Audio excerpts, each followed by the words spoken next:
Tonight, you travel to medieval Prussia, beneath the red walls of Malbork.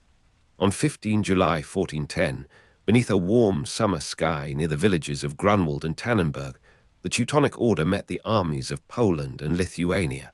Its brothers had spent nearly 2 centuries building castles, towns, churches, and a disciplined state along the Baltic shore.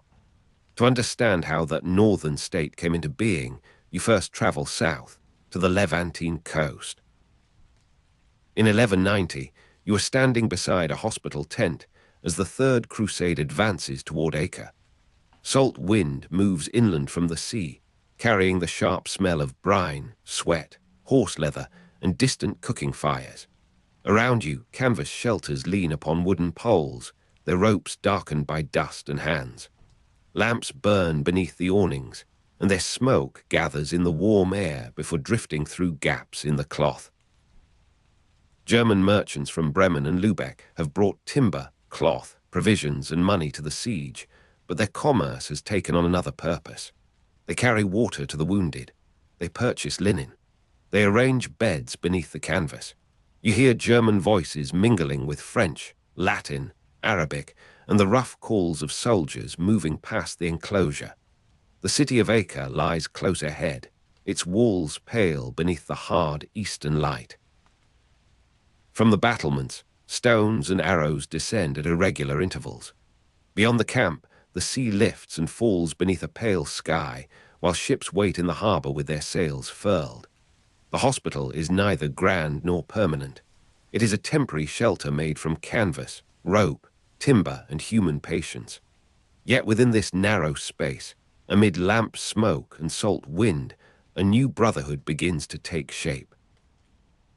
You are carrying a basin between 2 rows of pallets when the first men from Bremen and Lübeck begin to speak of permanence. Their field hospital was established during the siege of Acre around 1190, amid the movement of armies and merchants towards the Holy Land. They had arrived as traders, but the siege had altered the meaning of their journey. Goods could be exchanged, ships could be chartered, and supplies could be counted, yet the wounded required something less measurable. They required hands that would remain near them through the night. The men who serve here do not yet possess the full authority of a military religious order. They are a community formed by necessity, bound by prayer, discipline, and the care of strangers. Their work stands near the traditions of the Hospitallers, who tend the sick, and the Templars, who defend armed pilgrims. In time, the new brotherhood will adopt religious rules associated with both orders. Its identity will gather strength from each example, joining the quiet labor of the hospital with the stern obligations of the battlefield. Morning comes softly over Acre. The first light reaches the tops of the tents before it touches the ground. You feel coolness along your hands as the night air withdraws, leaving the canvas faintly damp. A mule shifts beside a stack of water jars. Somewhere beyond the enclosure, a bell sounds once, and a horse answers with a low, uncertain breath. The sand is marked by footprints, wheel tracks, and the narrow impressions made by men carrying stretchers. Within the hospital, wool blankets hold the odor of smoke and medicine. Linen dries beside a brazier. A wooden bowl rests on a stool, its rim worn smooth by repeated washing. The sea is never entirely silent. Waves strike the harbor stones with a patient rhythm, and the wind brings fragments of voices from the shore. Under the awnings, the light is amber and subdued. It settles on bandages, bronze bowls, wooden crosses, and the tired faces of men who have traveled farther than they once imagined. You move slowly because every movement disturbs someone. The work is humble. The future is hidden. Nothing in the hospital suggests a state, a territory, or a chain of fortresses reaching across forests and rivers. For the moment, there is only Acre, the tents, and the steady breathing of the sick. On 19 February 1199, Pope Innocent III confirmed the hospital community as a military religious order. The small foundation near Acre had acquired a formal place within the Christian world, and its members could now understand themselves as more than merchants serving the wounded. They belong to an institution recognized by the papacy, disciplined by religious vows, and prepared to combine healing with warfare. Their full Latin name referred to the Hospital of St. Mary of the Germans in Jerusalem, a title that connected the new order with the Holy Land and with the German-speaking communities that had formed its earliest support. You are standing beneath a painted cross when news of the papal confirmation reaches the brothers.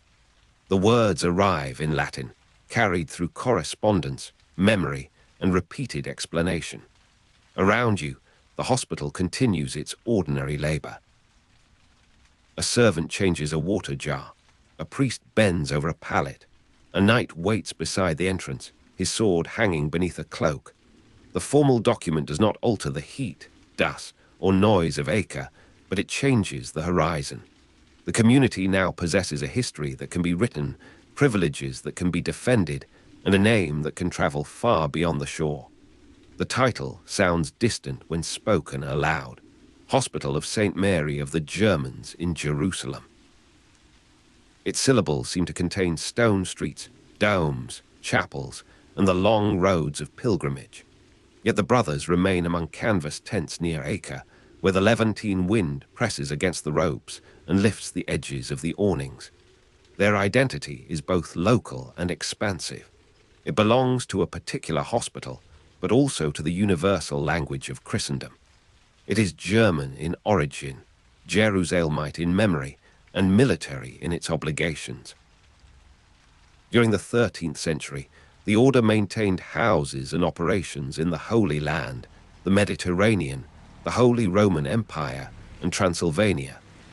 You can imagine its representatives moving between these regions, carrying letters sealed with wax, accounts written on parchment, and instructions concerning men, money, ships, estates, and fortifications. The order requires more than pious intentions. It needs lands that provide income, ports that permit movement, churches that gather recruits, and patrons willing to defend its privileges. A brotherhood founded in a hospital must learn how to administer a network. Across the Mediterranean, sunlight lies bright upon the water. In the Holy Roman Empire, roads pass through vineyards, market towns, and territories divided among princes, bishops, and cities. In Transylvania, the land opens into forests and grasslands beneath a wider sky. The order's houses occupy different climates, yet each contains familiar textures.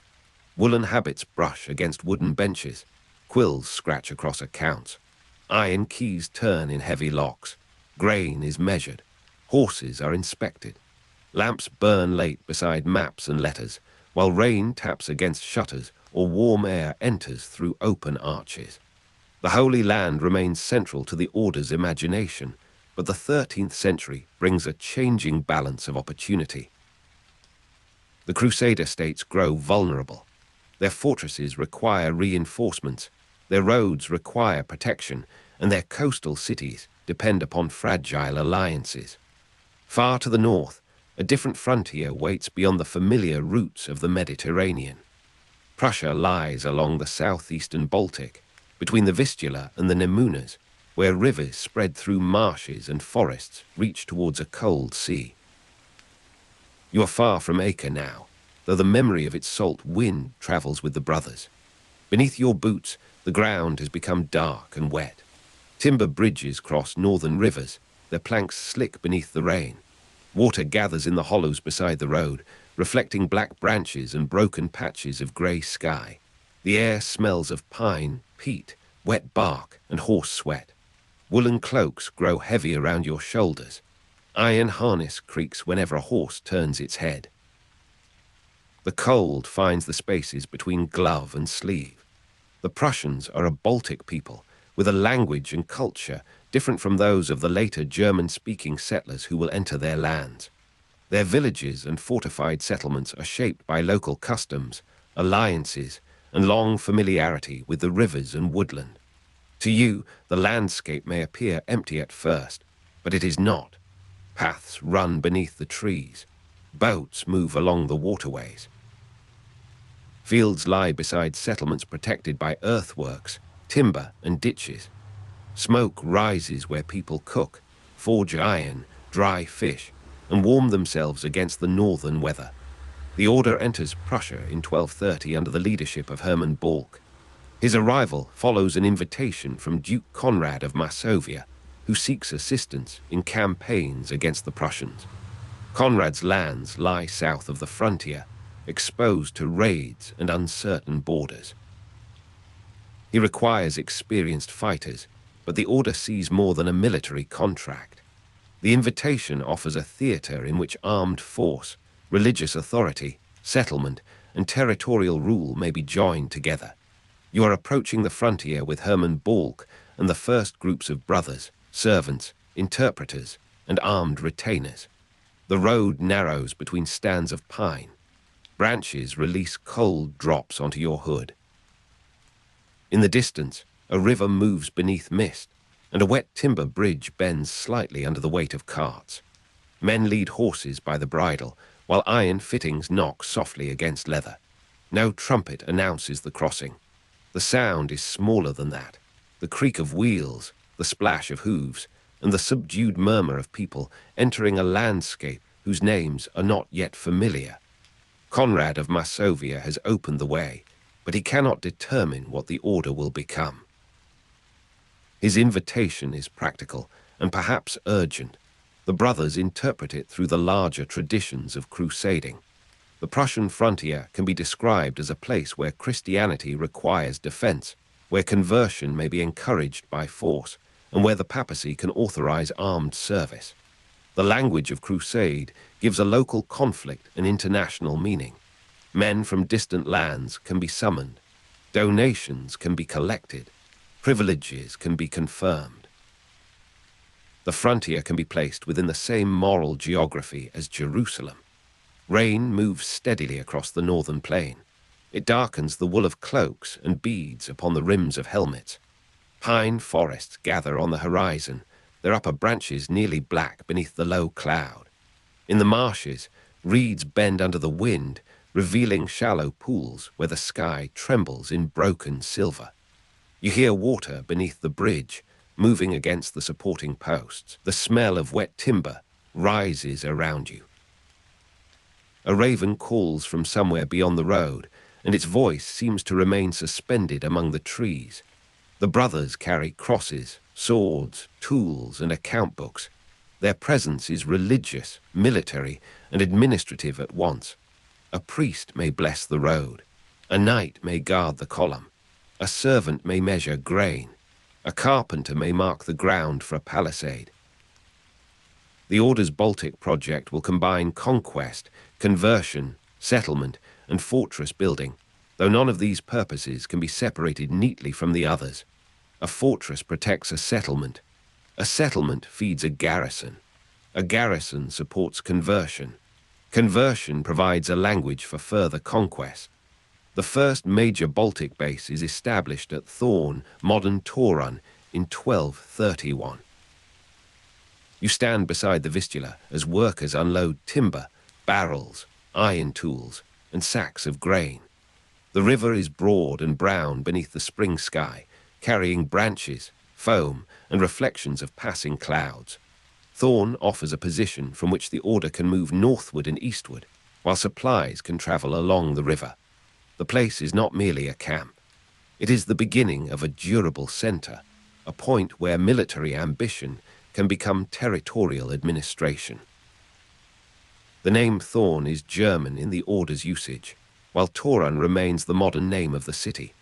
Around you, different languages pass through the growing settlement. Merchants bargain near the water. Brothers inspect the foundations of a wall.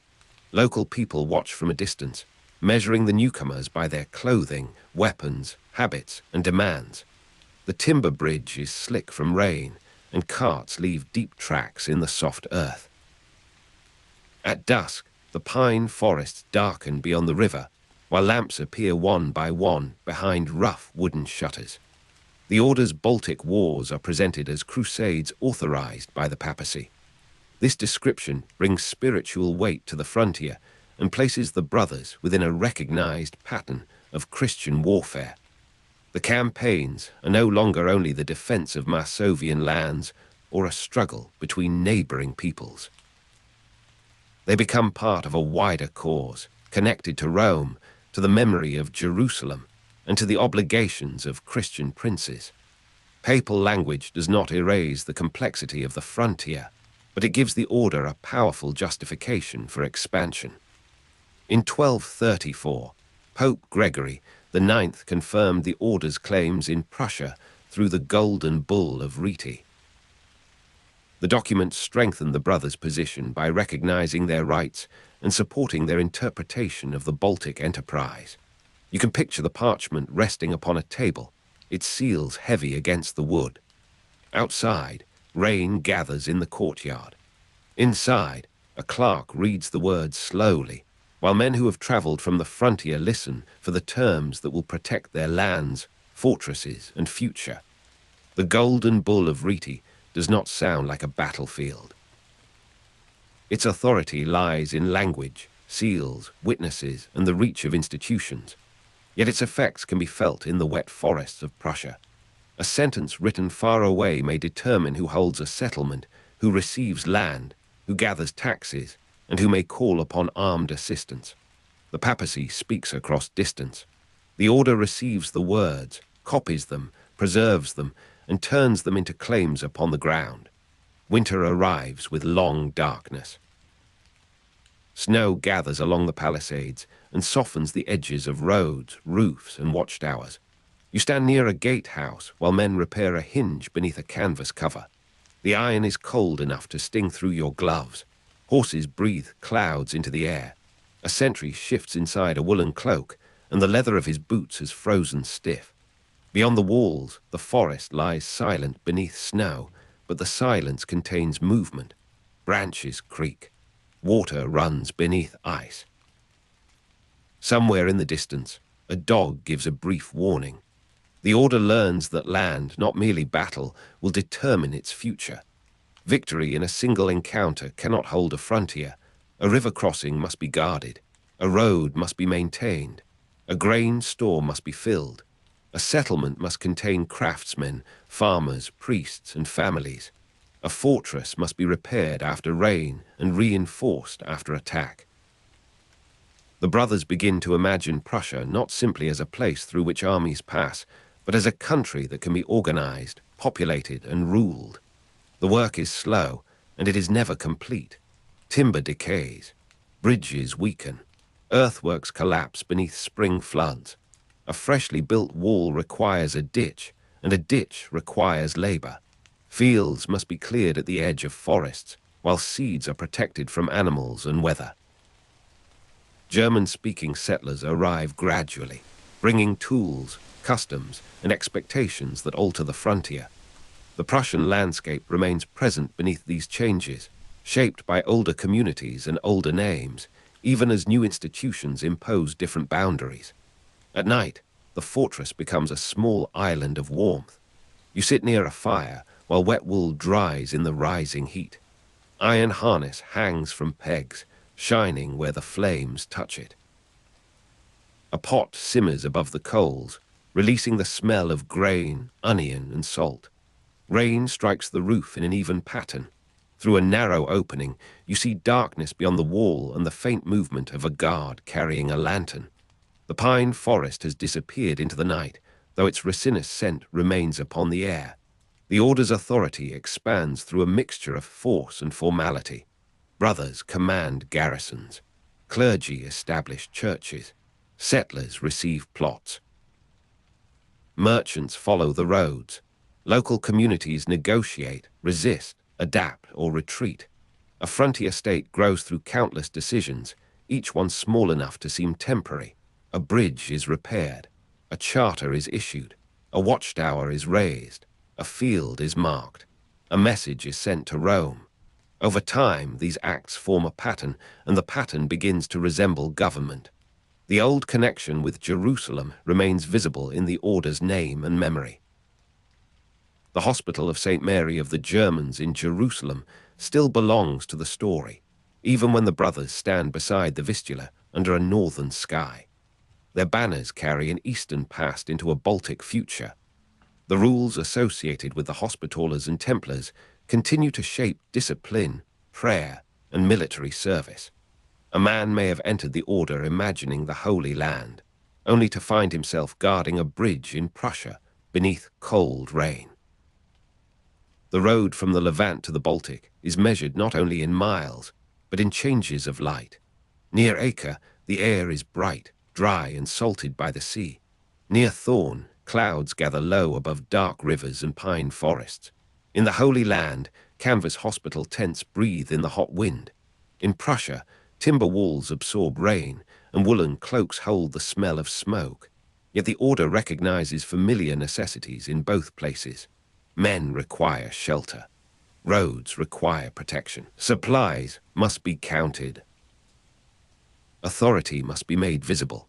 Across the 13th century, the order maintains a wide network of houses and operations. Its attention is divided between the Holy Land, the Mediterranean, the Holy Roman Empire, Transylvania, and Prussia. Letters travel by ship, horse, and courier. Money follows trade routes.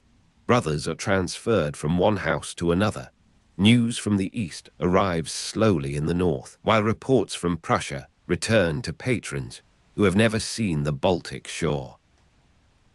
The sea near Acre remains bright beneath the sun, but the Christian foothold in the Holy Land grows increasingly fragile.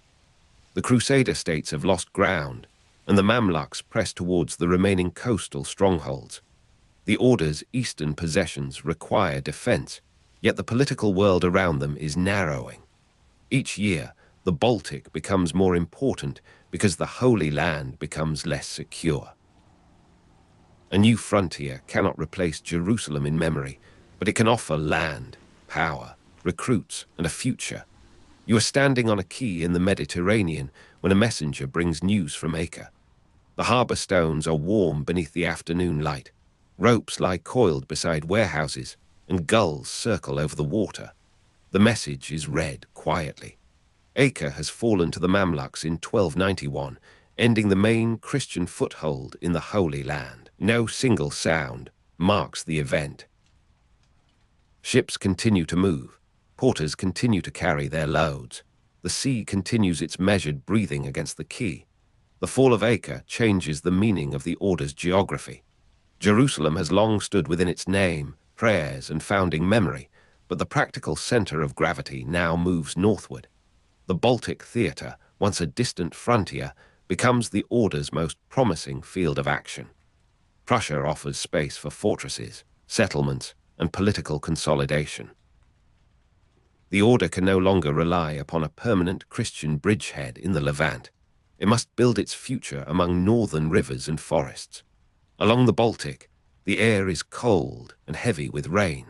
You walk beside a newly raised wall while carpenters fit beams into place. Their mallets strike in a patient rhythm. Wet timber shines beneath the grey sky, and muddy water gathers around the foundations. A horse pulls a cart through the courtyard, its iron shoes slipping slightly on the ground. Men in woolen cloaks carry stones, timber, and baskets of earth.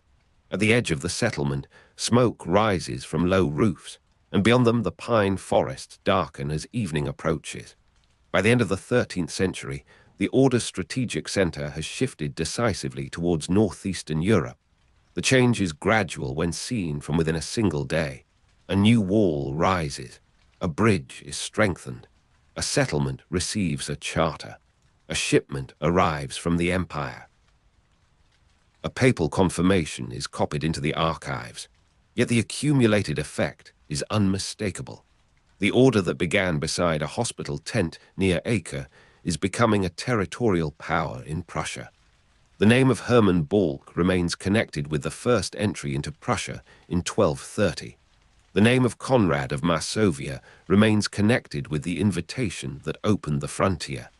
The name of Thorn, or Tauron, remains connected with the first major Baltic base established in 1231. Around these names, the larger structure grows. The Golden Bull of Rimini, issued by Emperor Frederick II in 1226, concerns the Order's future rights in Prussia. The Golden Bull of Rieti, confirmed by Pope Gregory IX in 1234, strengthens the claims that make expansion possible. You can see the documents resting together in an imagined chamber, their parchment surfaces pale beside dark wood and iron fittings. Frederick II's Golden Bull of Rimini looks back towards imperial authority and future rights. Gregory IX's Golden Bull of Rieti gives papal confirmation to the Order's claims. Outside the chamber, rain runs from the eaves. Inside, wax seals remain cool beneath your fingers. The written word is quiet, but it travels farther than a marching column and lasts longer than a temporary camp. The old hospital near Acre has not disappeared from the story. Its canvas, lamp smoke, salt wind, and crowded pallets remain at the beginning of the road. The later fortress in Prussia contains different sounds, yet some duties are unchanged. Men still require care. Supplies still need to be gathered. A religious community still depends upon order, memory, and the steady repetition of daily work. The frontier is wider, colder, and more political, but the first impulse of service remains woven into the institution's identity. Darkness settles over the northern settlement. You are near the river, where the wet timber bridge lies quiet beneath the night. Water passes under the planks. The fortress wall holds a thin line of lamplight. Rain softens the road and gathers upon the roofs. Beyond the ditch, the pine forest is a deep, patient shadow. The air carries smoke, wet wool, and the faint resinous scent of trees. You hear a guard walking slowly above the gate. His steps fade, then return.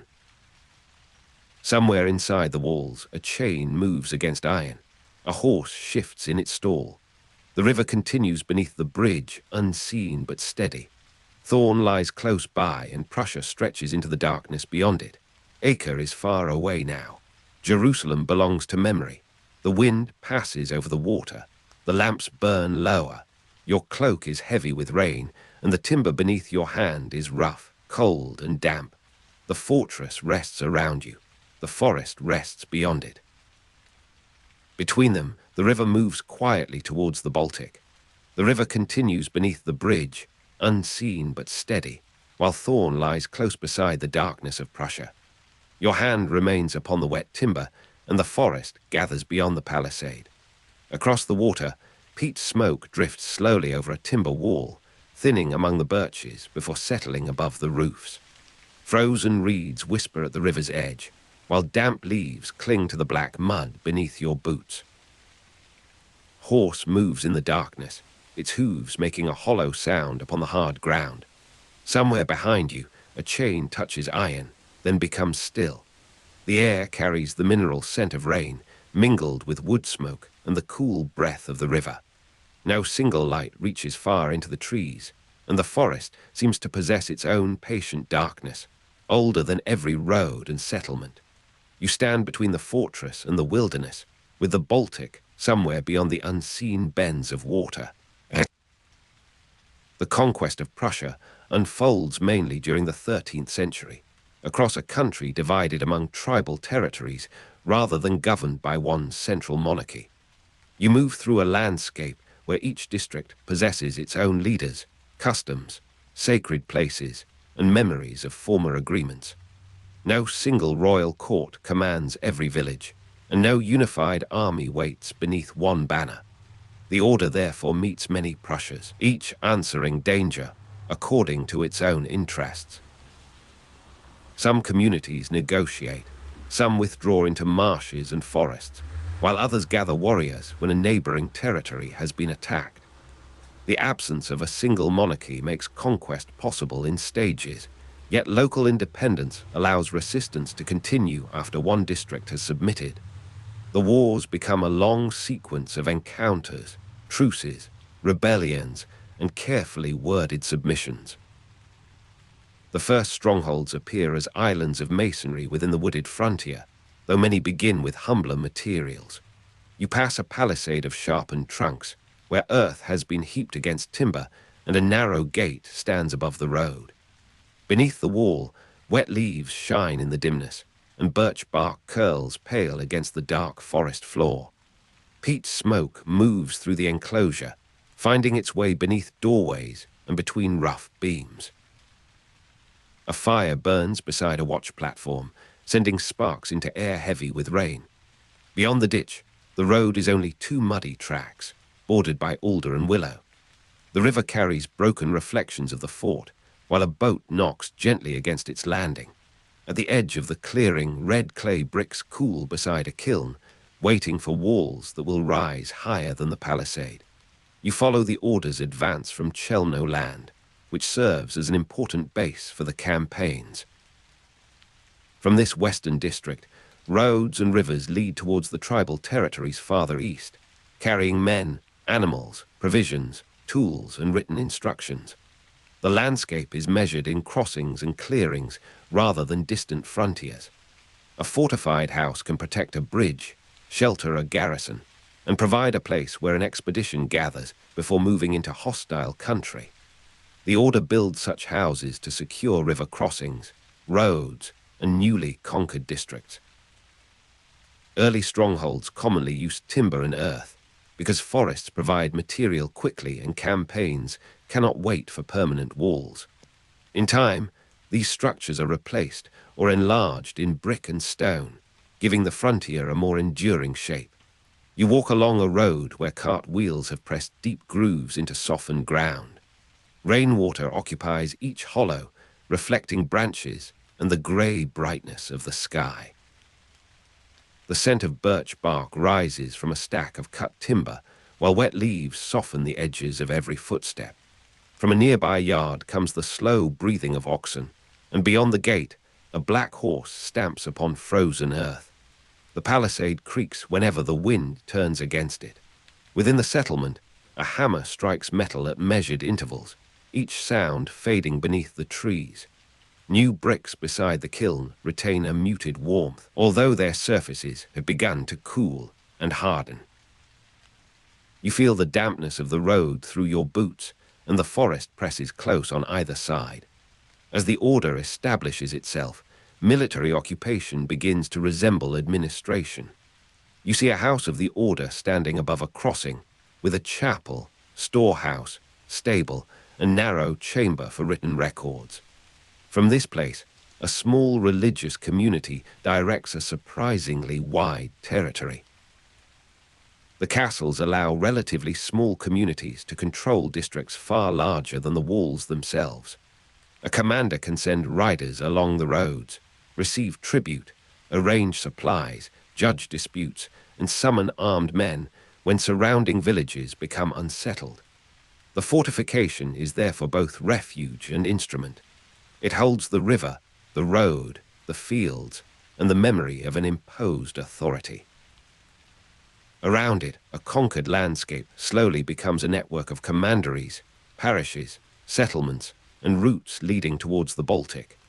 The bell of a newly founded settlement sounds across low fields and wet woodland. Its note reaches the river, passes over reed beds, and trembles faintly against the timber walls. You stand beside a lane lined with half-finished houses, their roofs dark with rain. German-speaking settlers have arrived from lands farther west, joining existing Prussian, Polish, and other Baltic populations. Their speech mingles in the market, where grain, leather, salt, fish, and iron are measured beneath a wooden awning. The ground remains uneven around the houses, and scraps of bark lie beside newly set posts. Smoke leaves the chimneys in thin, reluctant strands. Near the kiln, bricks rest in orderly rows, their red surfaces dulled by ash. The settlement is young, but the bell already marks hours that the forest has never needed to count. The Order founds towns under German law, including Thorn and Culm, giving the frontier new centers of commerce and jurisdiction. You enter Thorn by a gate where carts wait beneath a watchtower, their wheels shining with mud. The town's legal privileges attract merchants, craftsmen, priests, and settlers, while its streets gather movement that a military road alone cannot sustain. Culm serves a similar purpose, binding surrounding districts to a planned center where land, trade, and authority can be recorded. These towns do not erase the older population, though they alter the balance of power between communities. Markets draw people together, parish churches organize religious life, and town courts introduce unfamiliar forms of law. The names Thorn and Culm become part of the new geography, repeated beside older Prussian names in charters and conversation. At dawn, the town rests beneath a pale veil of mist. You hear bells sounding across the settlement, first from a chapel near the gate, and then from a smaller church beyond the market. Horse hooves strike the packed road, softened by damp air and the slow movement of carts. Wet leaves gather in corners where the streets meet the drainage channels. A baker opens a shutter, releasing the smell of warm grain into the cold morning. From the river comes the creak of ropes and the quiet slap of water against the landing. Men carry timber through the square, leaving dark impressions where their boots press into the mud. The bricks near the kiln give off faint warmth against your fingers, while the wind carries peat smoke towards the fields. The Prussians resist through revolt, ambush, local alliances, and the difficult terrain of their country. You travel beside a narrow track where marsh water lies beneath grasses and concealed roots. A small band can disappear among reeds, cross a stream by a hidden ford, and strike a patrol before returning to the woodland. Local knowledge gives movement its own protection. A road familiar to the order may become dangerous after sunset, while a village path can lead through firm ground between pools and bogs. Alliances form and dissolve according to pressure, promises, kinship, and the fortunes of neighboring districts. Every new fortification is watched from beyond the clearing, and every wagon must pass through country where the forest offers concealment to those who know its path.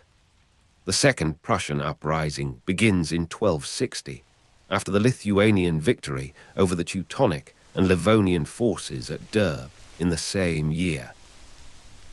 You stand beneath a dark sky as news travels along the frontier, carried by riders, merchants, fugitives, and men who have crossed the rivers at night. Derb lies far to the north, yet its result reaches deeply into Prussian territories. The defeat suggests that the order can be challenged, and communities that have submitted begin to consider renewed resistance. Garrisons grow uneasy behind their walls, while local leaders send messages through the forest. The revolt spreads across districts where resentment has remained beneath baptism, tribute, and military supervision. In 1260, the frontier changes from a place of consolidation into a country at war again. Snow lies in the ruts outside the fortress, packed hard beneath passing horses. You hear hooves striking frozen ground, followed by the rattle of harness and the low call of a sentry. Smoke from peat fires drifts over the palisade and settles in the corners of the yard. Inside the gate, men carry sacks towards the storehouse, their shoulders bent beneath the weight. The cold sharpens every smell, bringing forward leather, ash, wet wool, and river mud. Birch bark burns with a brief pale flame before collapsing into embers. At the kiln, the last bricks of the day cool beside one another, retaining the color of banked fire. Beyond the ditch, the trees stand motionless, and snow hides the paths used by those who approach unseen. The Prussian revolt lasts roughly from 1260 until 1274, drawing strength from leaders who can connect separate communities. Among them is Hercus Monti, a former captive educated in Germany, whose knowledge of the order's language and methods gives him unusual authority. You hear his name carried through villages, across river crossings, and along roads where armed men move between forests. His experience allows him to understand the enemy's discipline, siege practices, and political habits. Yet revolt depends upon more than one leader. Local warriors know the terrain, village communities provide food, and tribal elites weigh the risks of continued submission. The order faces an uprising whose strength lies in gathering local knowledge into repeated attacks. Hercus Monti becomes one of its most remembered figures, standing between two worlds without belonging entirely to either. The forest floor is soft beneath old leaves, and your boots sink slightly where rain has loosened the soil. A birch trunk leans across a stream, its bark marked by pale strips that shine in the weak afternoon light. Water moves beneath the wood with a sound like quiet speech. From farther away comes the muted clatter of a cart, then nothing except the stirring of branches. The air smells of wet leaves, bark, and river mud. A crow crosses between the treetops, carrying its harsh note into the distance. Near a deserted clearing, a ring of stones holds cold ash from an older fire. The road beyond disappears beneath moss and bracken, and the land seems to close around every human trace.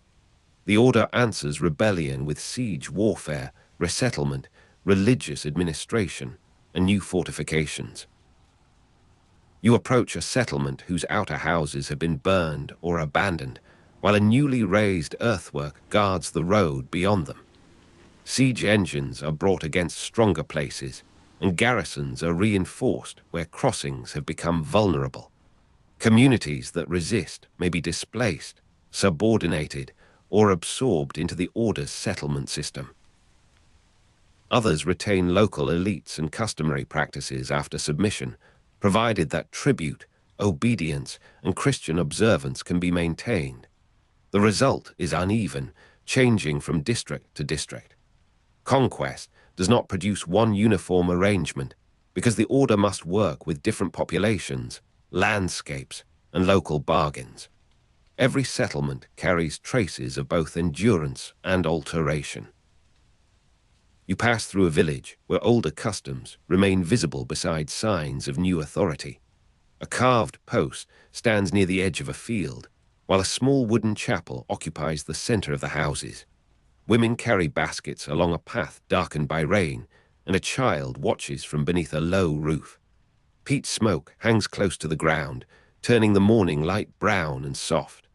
Somewhere within the chapel, a bell gives a restrained note, answered by the distant movement of cattle.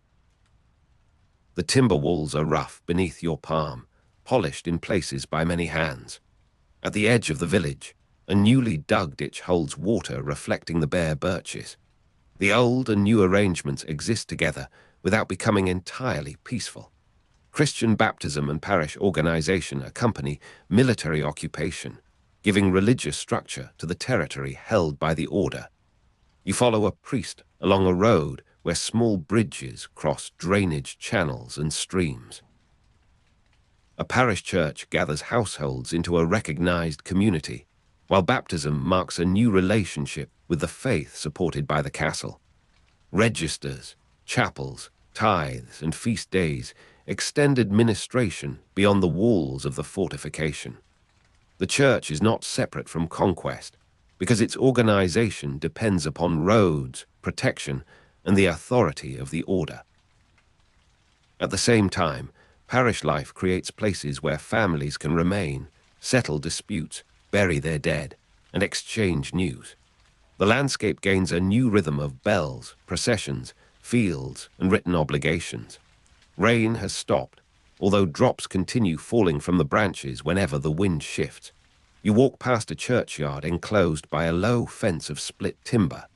The earth within is dark and soft, holding the impressions of recent footsteps. A bell rope moves gently inside the tower, and its fibers creak against the beam. Near the doorway, a rough stone threshold has been worn smooth by passing feet. Birch bark lies in a stack beside the priest's house, ready for kindling, while peat smoke escapes through a narrow chimney. Beyond the churchyard, fields extend towards a river concealed by alder trees. The air is cool against your face, and the distant forest seems quieter than the settlement, though water still murmurs beneath the bridge. The Conquest proceeds as a sequence of wars, truces, rebellions, and negotiated submissions, rather than as a single campaign. You move through years that overlap, where a district can be conquered, lost, and taken again before a permanent settlement is reached.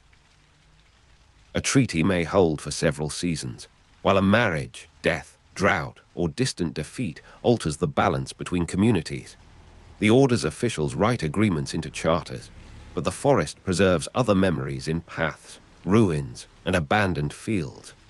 Military success must be converted into daily obedience, and daily obedience requires roads, priests, settlers, granaries, and defensible houses. Each stage depends upon the previous one, yet none guarantees the next. Prussia is changed gradually, through repetition and pressure. A road crosses the land like a dark thread between pale winter fields. You hear cart wheels turning slowly, their rims grinding against frozen soil and patches of thawing mud. Horse hooves strike at uneven intervals, sometimes clear and bright, sometimes muffled beneath wet ground. The wind carries the smell of straw, damp leather, and distant peat smoke. At a bridge, river water moves beneath thin plates of ice, breaking them against the supporting posts. A watchman stands beneath a roof of rough boards, his cloak stiffened by frost. The settlement beyond the crossing is marked by a bell tower and a line of new houses. Red clay bricks cool beside a kiln, their warmth gathering faintly in the surrounding air. Western European crusaders provide military assistance when the revolt continues beyond the Order's immediate strength. You see their arrival first in the movement of ships, wagons, horses, and unfamiliar banners along the roads. Men from distant lands bring experience of siege warfare, equipment, and the prestige of a wider Christian cause. Their presence increases pressure upon Prussian communities already weakened by years of fighting. Fortresses are surrounded, supplies are cut, and negotiated submissions become more attractive than continued resistance. The revolt is therefore suppressed not by one decisive encounter, but through sustained campaigns supported by men traveling east for religious and military purposes. Hercus Monti's resistance remains in memory, even as the Order restores its houses across the country. The harbor is quiet beneath a sky the color of old pewter. You stand among wet ropes and wooden crates, while water knocks softly against the quay. Salt mingles with the smell of soaked timber and horse sweat. A vessel from the west lies low in the river, its hull dark beneath a film of rain. Men unload iron fittings, sacks of grain, and bundles wrapped against the weather. The bell from Thorn sounds across the settlement, its notes passing between warehouses and rising above the masts. Farther inland, the smell of clay and ash comes from a kiln where bricks are being prepared. The river carries every sound towards the Baltic, while the forest beyond the houses absorbs whatever remains. By 1274, the Great Prussian uprising has been suppressed, although occupation continues in quieter forms. You travel through districts where new commanders repair walls, inspect roads, and summon village elders to renewed agreements. Some Prussian communities retain local elites and customary practices, keeping familiar patterns of landholding beneath the Order's authority. Elsewhere, people have been displaced, subordinated, or absorbed into a settlement system designed around castles and towns. The distinction between survival and surrender is not always clear. A village may keep its language and older names while accepting a parish priest, a tax, and the protection of a garrison. Another community may disappear from the record, replaced by settlers whose fields are measured according to new law. Mist lies low upon a meadow, hiding the feet of the birches and softening the distant forest. You hear the slow ringing of a parish bell, though the church itself remains concealed. Water drips from a thatched roof into a trough where a horse drinks without hurry. The smell of wet leaves rises from the lane, mingled with peat smoke from a nearby hearth. A child's footsteps cross the yard, then fade behind a wooden door. Beyond the meadow, river mud glistens between reeds. The morning has no sharp edge, and every surface seems softened by moisture, age, and the steady passage of ordinary work. The Order's fortified houses grow larger and more permanent as resistance declines. You see timber walls strengthened with brick, towers raised above the crossings, and storehouses protected against weather and attack. These buildings now require greater permanence because the frontier is becoming an organized territory rather than a temporary military camp. A castle's walls define the center of a commandery, while roads carry its authority into surrounding villages. The order can govern widely because its religious communities are concentrated in defensible places, connected by messengers and supplies.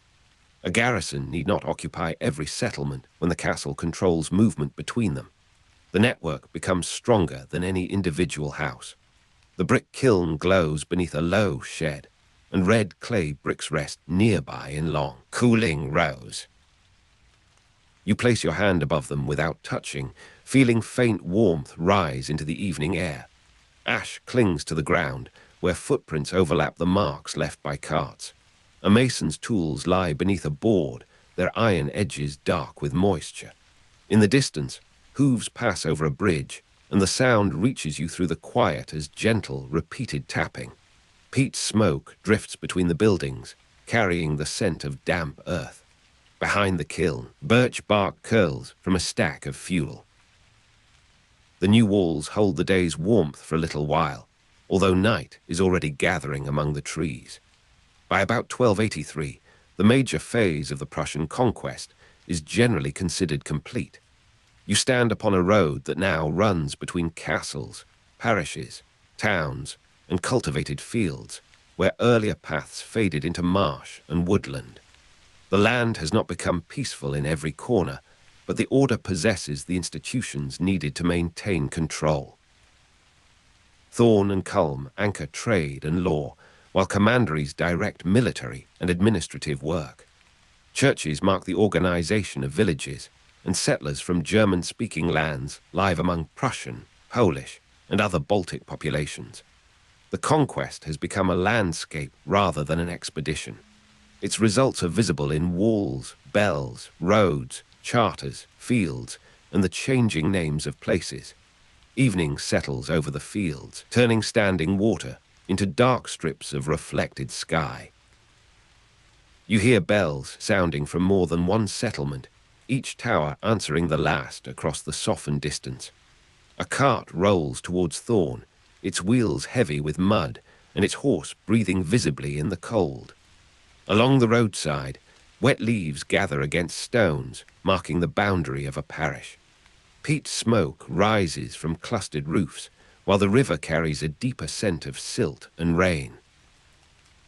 In a yard beyond the ditch, a kiln has been covered for the night, and the bricks beneath it cool slowly in the darkness. The forest remains close, though roads and clearings have begun to divide its former continuity. With Prussia largely conquered, the order increasingly directs its crusading warfare against Lithuania, which remains outside Latin Christendom. You follow the eastern road as it leaves the settled districts and narrows between trees. Behind you, castles and churches form a chain of authority reaching towards the Baltic. Ahead, the land becomes less familiar to the order, and the rivers lead towards another frontier. Lithuania is not yet absorbed into the network of commanderies, parishes, and towns that now shape Prussia. The old pattern begins again, with forests, crossings, fortifications, expeditions, and uncertain alliances. The campaigns in Prussia have created a base from which the order can turn north and east, carrying its symbols towards a country that still holds its own faith and political strength. The road is quiet beneath the first thin frost of night. You hear a horse shift inside a stable, then the faint creak of leather as a harness settles against the wall. Cold air moves through the branches, carrying the scents of birch bark, wet leaves, and river mud. A bell rings once from a distant settlement, its vibration lingering above the fields. The fortress behind you is no longer merely a refuge, because its walls now belong to an organized country of roads and parishes. Beyond the last houses, the forest darkens towards Lithuania. Peat smoke drifts low over the palisade, and red clay bricks cool beside the silent kiln. The river continues beneath the bridge, unseen but steady, carrying the frontier towards the Baltic. You are standing beside the Nogat River in the 13th century, where the water moves slowly beneath a rough wooden landing, and the frontier remains quiet beneath the northern sky. Malbork has not yet become the immense red brick capital described by later generations. It begins as a small conventual stronghold, raised beside the river to protect and organize the lands held by the Teutonic Order. The German name, Marienburg, honors the Virgin Mary, patron of the order, and settles gently over the early buildings like a prayer spoken into cold air. Around you, timber structures stand among earthworks, workshops, and newly marked foundations. The first walls are practical and severe, enclosing brothers, servants, soldiers, stores, and a chapel.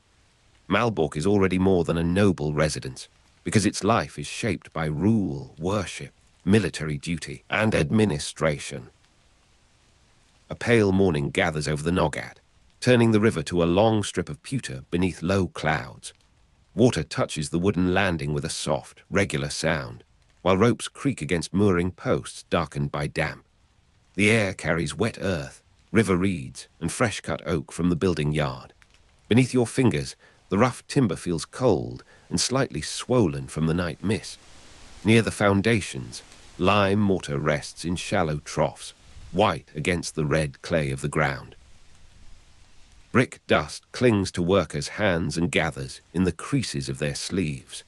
Wind passes through unfinished openings where arrow slits will later narrow the light. Somewhere within the enclosure, a hammer meets iron, and the sound travels across the water before fading among the reeds. Malbork remains small, but the river already gives it a wider reach. The settlement grows because the order requires a permanent center in Prussia, and the first austere convent gradually acquires the shape of a fortified community. You pass beneath a gate where timber beams have been reinforced with iron straps, then enter a yard crowded with carts, barrels, and rough scaffolding. The brothers' rooms lie close to the chapel, while surrounding buildings support the daily necessities of a disciplined household. A storehouse receives grain from the river, an armory holds spears and crossbows, and a workshop repairs harness, tools, and wagon fittings. No single building can contain the whole purpose of Malbork. Prayer, record-keeping, hospitality, provisioning, and defense are folded together within the same growing enclosure. The stronghold becomes a conventual fortress, where monastic observance guides the movement of soldiers and officials. Marienburg begins to resemble a small country enclosed by walls. The afternoon light rests softly upon unfinished brickwork, drawing each course into view. Some surfaces are bright and dry, while others remain dark where rain has entered the porous clay. Lime mortar gives off a faint mineral scent, mingled with tar spread over wooden joints and the resinous fragrance of fresh-cut oak. Beneath the scaffolding, shavings curl across the ground like pale ribbons. A mason wipes his palm against a leather apron, leaving a dusty red mark. Footsteps travel unevenly through half-built passages, sometimes clear, sometimes muffled by stacked bricks and timber. Beyond the walls, the Nogat carries branches, grain, and messages towards the wider Vistula system. The river's quiet movement contrasts with the persistent labor on land.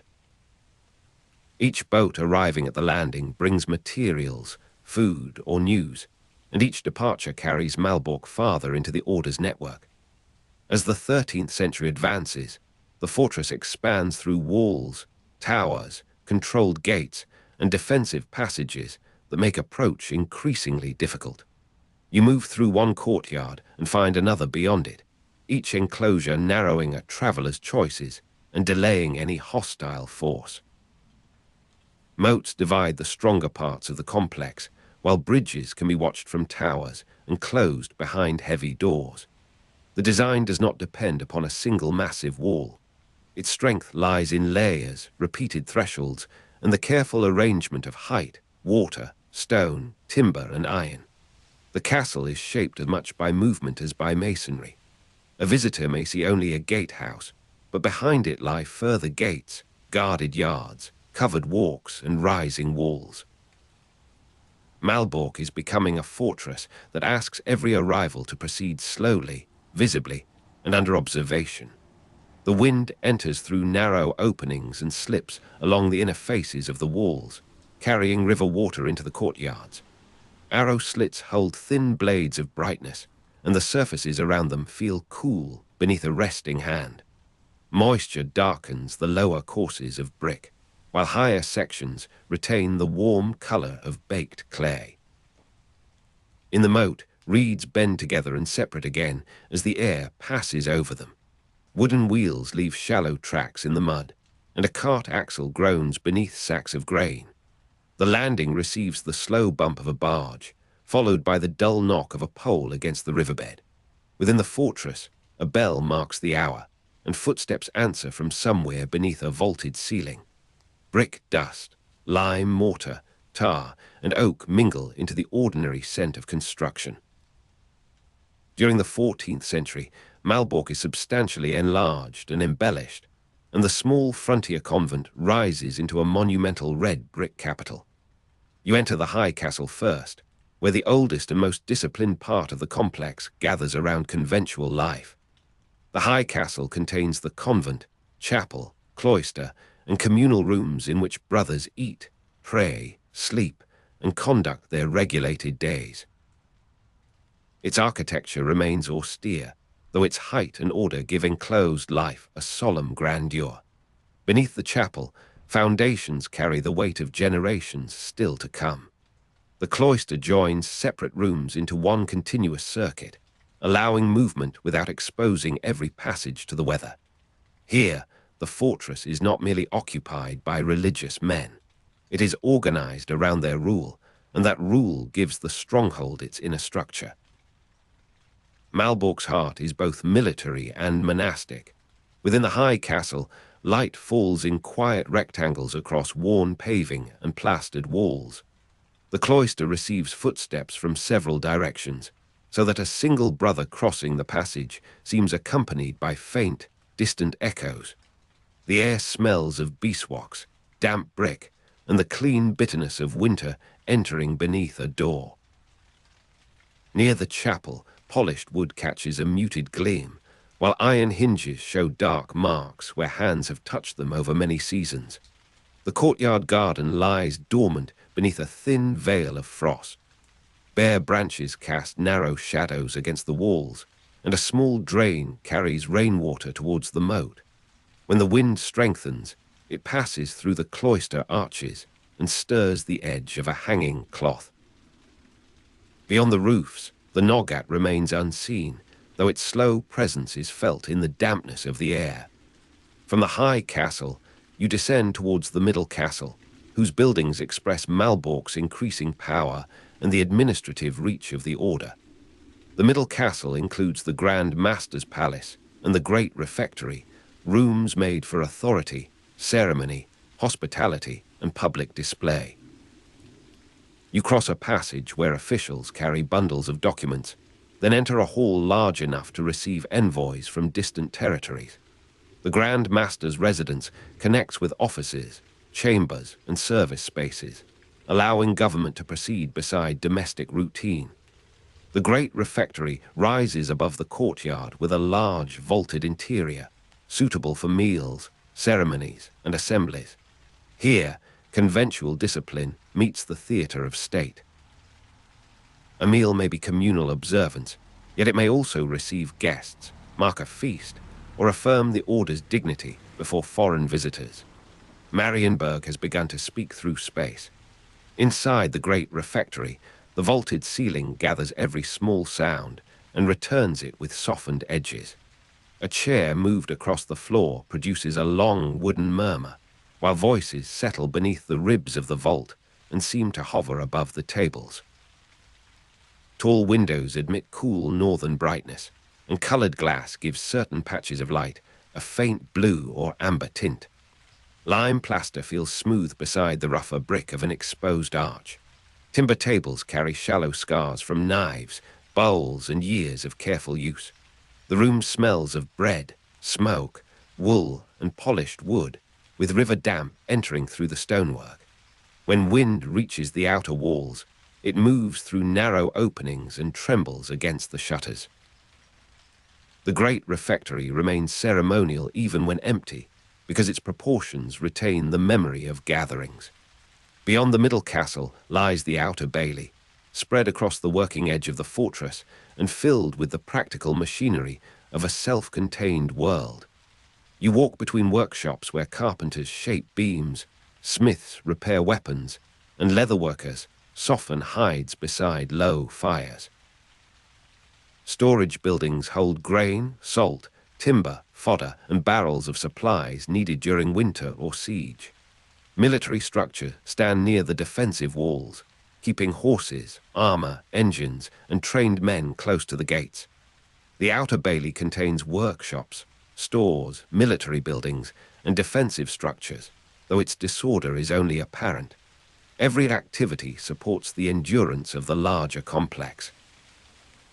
A wagon arriving from the Nogat can be unloaded, inspected, repaired, and stored within the same broad enclosure. Guests may receive rooms near the center, while laborers and servants move along outer passages. Malbork's strength depends upon this patient organization. Cold air moves across the outer bailey, carrying smoke from charcoal fires and the sharper scent of newly cut timber. Hammering rises from the smithy in measured bursts, followed by the hiss of iron entering water. Sawdust covers the workshop floors, and pale curls of oak cling to boots as workers cross between buildings. Barrels stand beneath projecting roofs, their hoops dark with tar, while ropes and harness hang from pegs polished by repeated use. A mule shakes its head beside a cart, making the iron fittings rattle softly. Near the wall, rainwater gathers in shallow depressions where brick fragments have been pressed into mud. Above, the towers interrupt the sky with square silhouettes, and narrow openings hold strips of moving cloud. Lime mortar remains strongest near newer foundations, where the fortress is still expanding into the surrounding fields. Brick becomes the principal material because the region contains limited building stone, and builders learn to make warmth and strength from clay, fire, and patient repetition. You see bricks carried in baskets, stacked beside scaffolds, and placed one by one into walls that rise higher each season. Timber supports roofs and floors, lime mortar binds the masonry, iron strengthens hinges and gates, and river transport brings heavy supplies across distances that roads cannot easily manage. The process depends upon many kinds of labor, non-visible in the finished silhouette alone. Clay must be dug, shaped, dried, and fired before becoming part of a tower. Oak must be felled, seasoned, cut, and lifted into place. Malbork's red surfaces conceal a long chain of hands, animals, carts, kilns, barges, and workshops. The monumental fortress begins as an accumulation of ordinary tasks. In the building yard, brick dust settles over everything with fine, dry persistence. It lies along sleeves, gathers beneath fingernails, and turns the worker's hands a deeper red. Fresh mortar feels cool and grainy when lifted onto a trowel, while the sun warms the upper edges of newly laid brick. Tar gives timber a dark sheen and a heavy scent that clings to the air. Oak beams creak as ropes pull them upward, and the scaffold shifts with small movements beneath your feet. From the river, water moves under the landing and strikes the pilings with quiet force. A barge pole knocks twice against the bank before the boat drifts onward. Wind passes through gaps in the walls, carrying clay, smoke, wet rope, and cut wood across the unfinished courtyards. On 14 September 1309, Grand Master Siegfried von Feuchtwangen moves the Order's headquarters to Malbork, and the fortress changes its meaning. You stand near the principal gate as officials, brothers, guards, servants, and clerks arrive with the belongings of a government in motion. The transfer is not simply a change of residence. From 1309, Malbork becomes the political center of the Order's Prussian state, and every part of the castle must answer to that responsibility. Documents require secure rooms, Envoys require accommodation, treasurers require controlled storage, and decisions must travel between the Grand Master and distant commanderies. The old frontier stronghold now receives the weight of a capital. Marienburg becomes a seat of power without losing its conventual discipline. The day of the transfer lies beneath a grey sky, and the river reflects moving clouds in broken bands of silver. Hooves sound against packed earth, softened where recent rain has left the approach dark and yielding. Pack animals breathe steam into the cool air, while leather straps creak beneath chests filled with books, vestments, seals, and records. A barge nudges the landing, its hull rubbing against wet timber with a low, patient scrape. The gate stands open but guarded, and iron fittings shine where rain has washed away dust. Around the courtyard, people speak in subdued voices, their words lost beneath drivers' calls and the clatter of wheels. Wet wool mingles with tar, river mud, and the faint mineral sharpness of lime. Above everything, the brick walls receive the weather without haste. With the headquarters established at Malbork, the castle develops into a complete administrative organism. You move through rooms where the Prussian state is measured, recorded, and directed. Clerks sit beneath narrow windows, copying grants, accounts, reports, and letters carried along river routes. Armories hold equipment for campaigns, while guest chambers receive envoys whose journeys may have taken weeks through forest and marsh. Stores contain grain, wine, salt fish, wax, cloth, and materials for further building. The Grand Master's palace connects public authority with private rooms, allowing decisions to be made close to the ceremonial spaces where their consequences are displayed. Offices, armories, guest accommodation, and stores stand beside monastic chambers without seeming entirely separate. The castle combines these functions because Malbork is both a religious house and the headquarters of a territorial government. In the administrative rooms, parchment makes a faint, dry sound beneath careful fingers, and quills scratch in short, deliberate movements. Shelves carry bundles tied with cord, their labels marked in dark ink, softened by damp. The windows admit the smell of the courtyard after rain, when brick releases a warm mineral breath, and the ground gives back the scent of mud. A small brazier warms the nearest hands, but leaves the corners cool. Woolen cloaks hang from pegs, still carrying traces of horse, smoke, and travel. Beneath the floor, footsteps pass through a lower passage and fade beneath the thickness of the walls. Somewhere outside, a gate chain moves across its guides with a low metallic rasp. Wind enters through arrow slits and crosses the cloister before disappearing into the stairwell. The castle speaks through paper, timber, iron, and quietly repeated work. The position beside the Nogat gives Malbork more than a defensive advantage, because the river supports transport and communication with the Vistula system. You watch barges arrive with grain from cultivated districts, timber from forests, bricks from kilns, and iron brought through connected routes. Messages travel by water between commanderies, ports, and inland settlements, while supplies move towards the castle without relying entirely upon rough roads. The Nogat links Marienburg to the Baltic world and to the wider commercial geography of northern Europe. River traffic also gives the fortress a watchful horizon. A vessel approaching the landing may carry food, merchants, officials, pilgrims, or news of conflict. From the towers, the movement of boats becomes part of the daily reading of the landscape.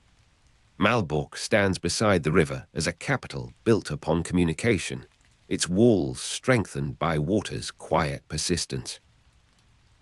Under evening light, the Nogat darkens from silver to brown, carrying broken reflections of the castle towards the east. Wet ropes lie coiled on the landing, swollen and rough beneath your hands.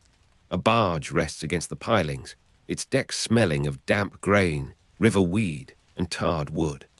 The water folds around branches and straw, then smooths itself beneath the shadow of the walls. Across the bank, reeds rattle softly whenever the wind turns. A watchman's lantern appears above the gate, its glow trembling in the moving air. The brick towers hold the day's last warmth, while the lower courtyards have already become blue with shade. From a distant chapel, a bell reaches the river in a single muted note. The Vistula system lies beyond immediate view, yet its roots are present in every arriving boat. The defensive design continues to evolve as the castle's political importance increases.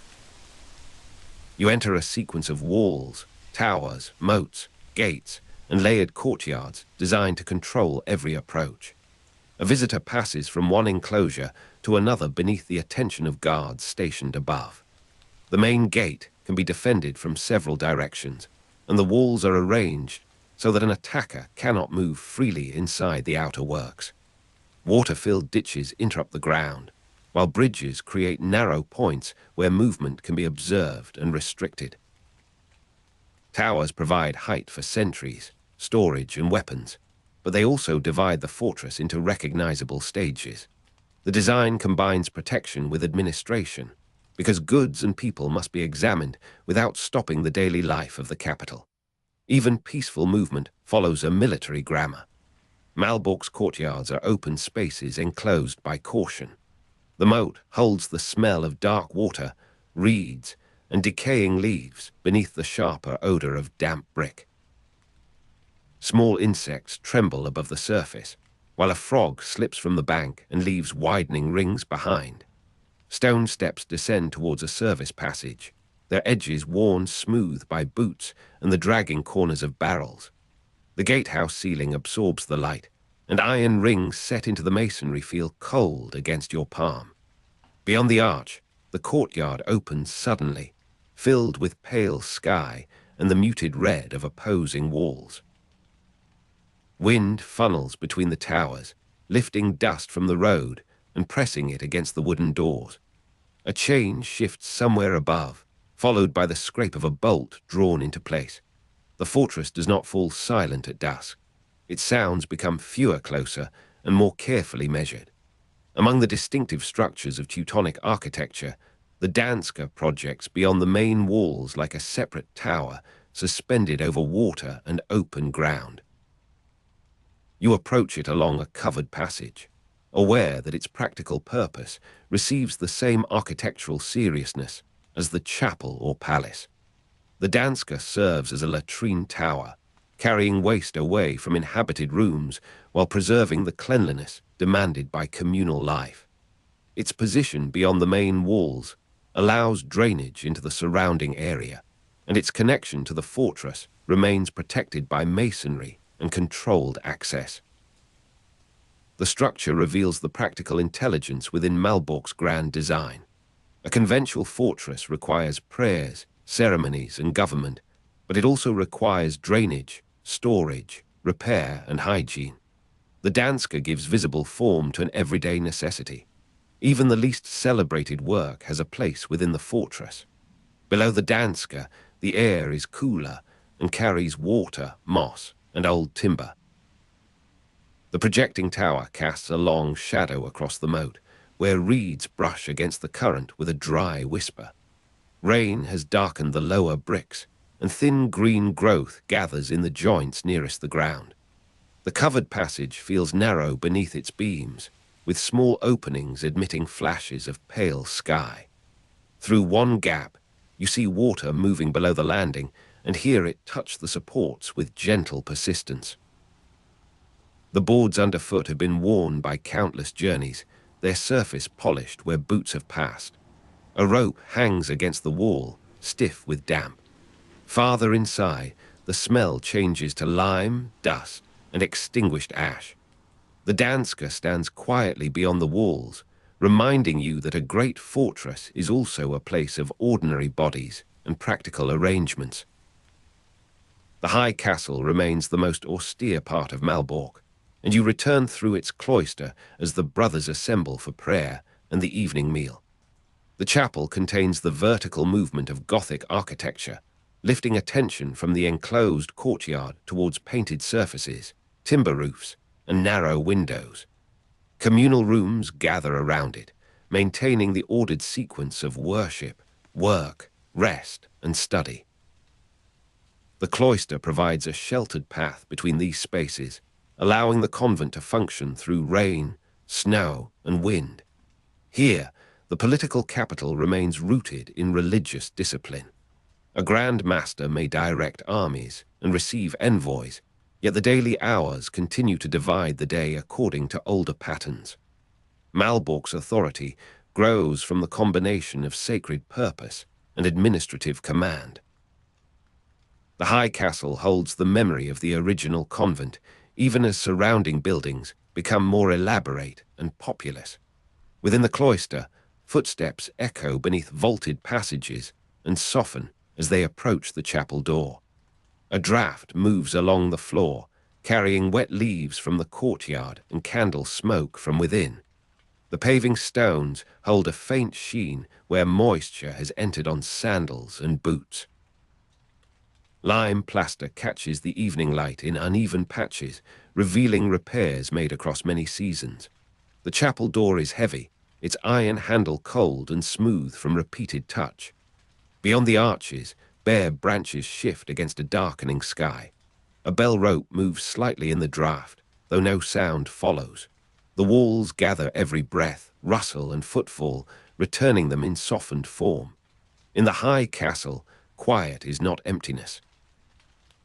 It is the texture of a disciplined life continuing behind thick brick.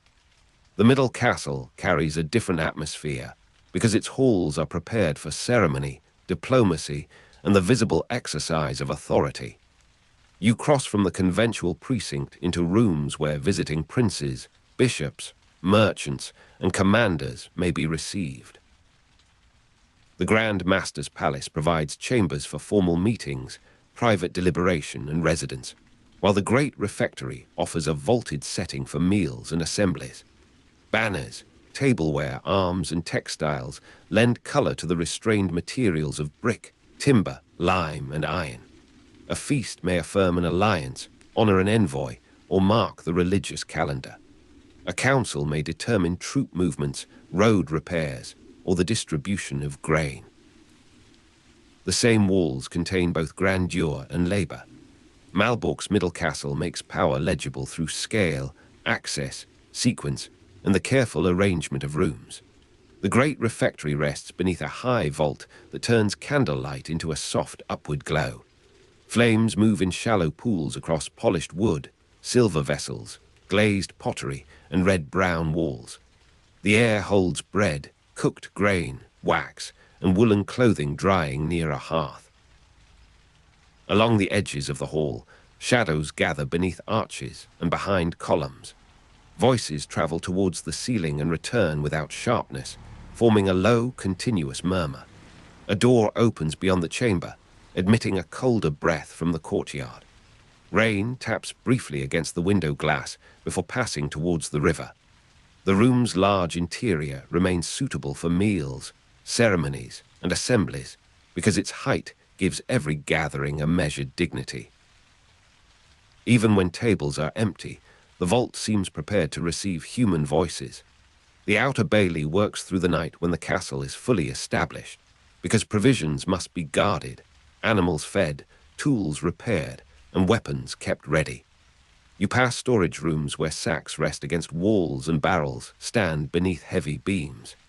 In one workshop, a carpenter examines a damaged wheel by lantern light, while nearby a smith checks the edge of a sword. Military buildings hold saddles, shields, bows, and equipment for men stationed along the approaches. Guest accommodation remains prepared for travelers whose arrival may be announced after sunset. Defensive structures beyond the workshops divide labor from danger without separating them entirely. A sentry may call down for a document, a servant may carry food to a gatehouse, and a clerk may record a wagon's arrival. At Malbork, the outer bailey forms the practical body of the capital, supporting the ceremonial and spiritual rooms within. Night air gathers beneath the roofs, thick with hay, ash, leather, and damp grain. Lanterns hang from hooks and cast small circles across packed earth, leaving the spaces between them indistinct. A horse shifts inside its stall, and the straw answers with a dry rustle. From the smithy comes the occasional click of cooling metal, followed by tools being put away. Wooden shutters close against the wind, their bars settling into iron brackets. Rainwater travels along a gutter and falls steadily into a trough near the wall. The smell of tar rises from a freshly sealed cart, mingling with brick dust beneath the wheels. Beyond the gate, the Noggat continues its dark passage through the fields. Inside the outer bailey, work becomes slower, but nothing essential is abandoned. By the early 14th century, Malbork occupies roughly 18 hectares within the area later recognized as part of its UNESCO World Heritage setting, and its scale has become difficult to comprehend from the ground. You stand in one courtyard and see only a portion of the whole, with towers concealing further walls and passages beyond. The high castle, middle castle, and outer bailey form a deliberate sequence, each part carrying a different balance of prayer, authority, labor, and defense. The complex grows not as a single monument designed at one moment, but as an accumulation of responses to changing needs.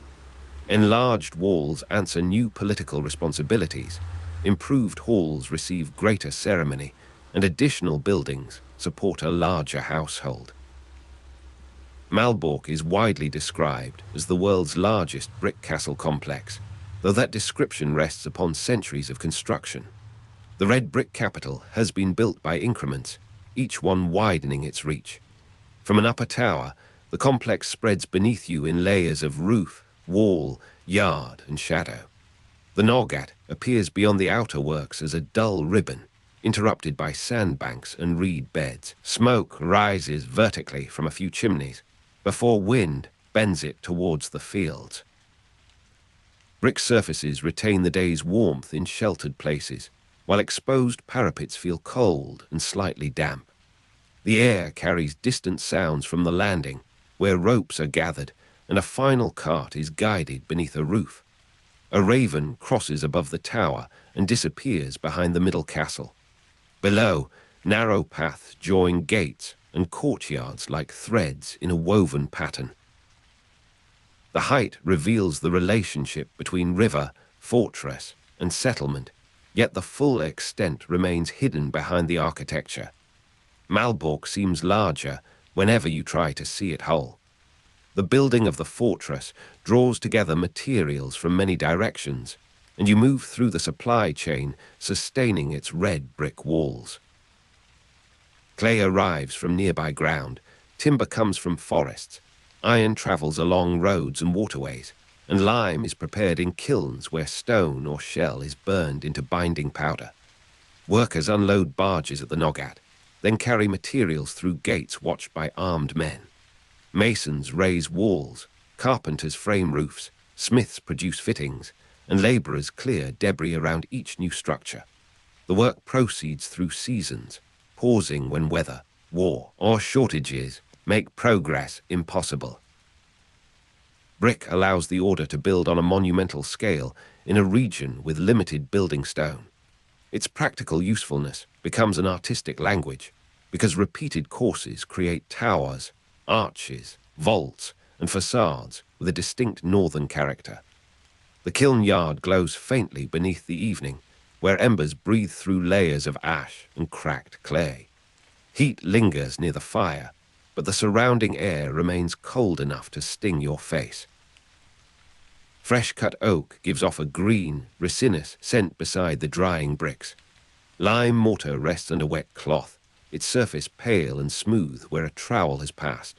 Small fragments of fired clay crunch beneath your boots as you cross the yard. From the riverbank, a barge rope strains once and then relaxes, while water moves against the landing in a deep, quiet rhythm. Tar shines on the sides of a cart, catching the kiln's light. Beyond the work area, castle walls rise without ornament in some places, and with careful Gothic detail in others. Labor and beauty remain close together in the same red material. The transfer of the headquarters in 1309 continues to shape every room. because the political center of the Order's Prussian state requires constant communication with distant lands. You enter an office where letters are sorted according to commanderies, ports, bishops, merchants, and military districts. Seals hang from cords, accounts are checked against stored goods, and maps lie beneath weights to prevent drafts disturbing them. Messengers arrive through controlled gates and wait in designated rooms before their business is taken further inside. The Grand Master's authority depends upon this steady circulation of information. Decisions formed in the Middle Castle may influence a road beyond the forest, a garrison near the coast, or a shipment moving along the Vistula system. Malbork is a fortress of correspondence as much as walls. It is the place where the state can hear itself speak. In the record rooms, the atmosphere remains dry, close, and faintly scented with parchment, wax, and dust. A candle flame leans whenever the door opens, placing wavering light across bundles tied with faded cord. Ink darkens the tips of quills, while sand waits in a small vessel to dry newly written words. The walls muffle the weather, though occasional wind finds its way through a narrow slit and stirs the papers. Outside, rain strikes the roofs with a sound like fingers moving lightly across wood. Beneath the chamber, someone crosses a passage, and the echo rises through the floor before vanishing. The smell of wet leather enters with a messenger and slowly gives way to the warmer scent of the brazier. Every object seems arranged for preservation, movement, or response. Even stillness serves the administration of Marienburg. As the castle becomes a capital, the line between monastery and government grows more intricate, and you see how each institution depends upon the other. The convent supplies ritual, discipline, education, and shared identity, while offices direct territory, money, diplomacy, and war. The palace requires kitchens, laundries, guest rooms, guards, and stores, while the chapel requires candles, vestments, books, and quiet. The outer bailey produces or repairs much of what the high and middle castles consume.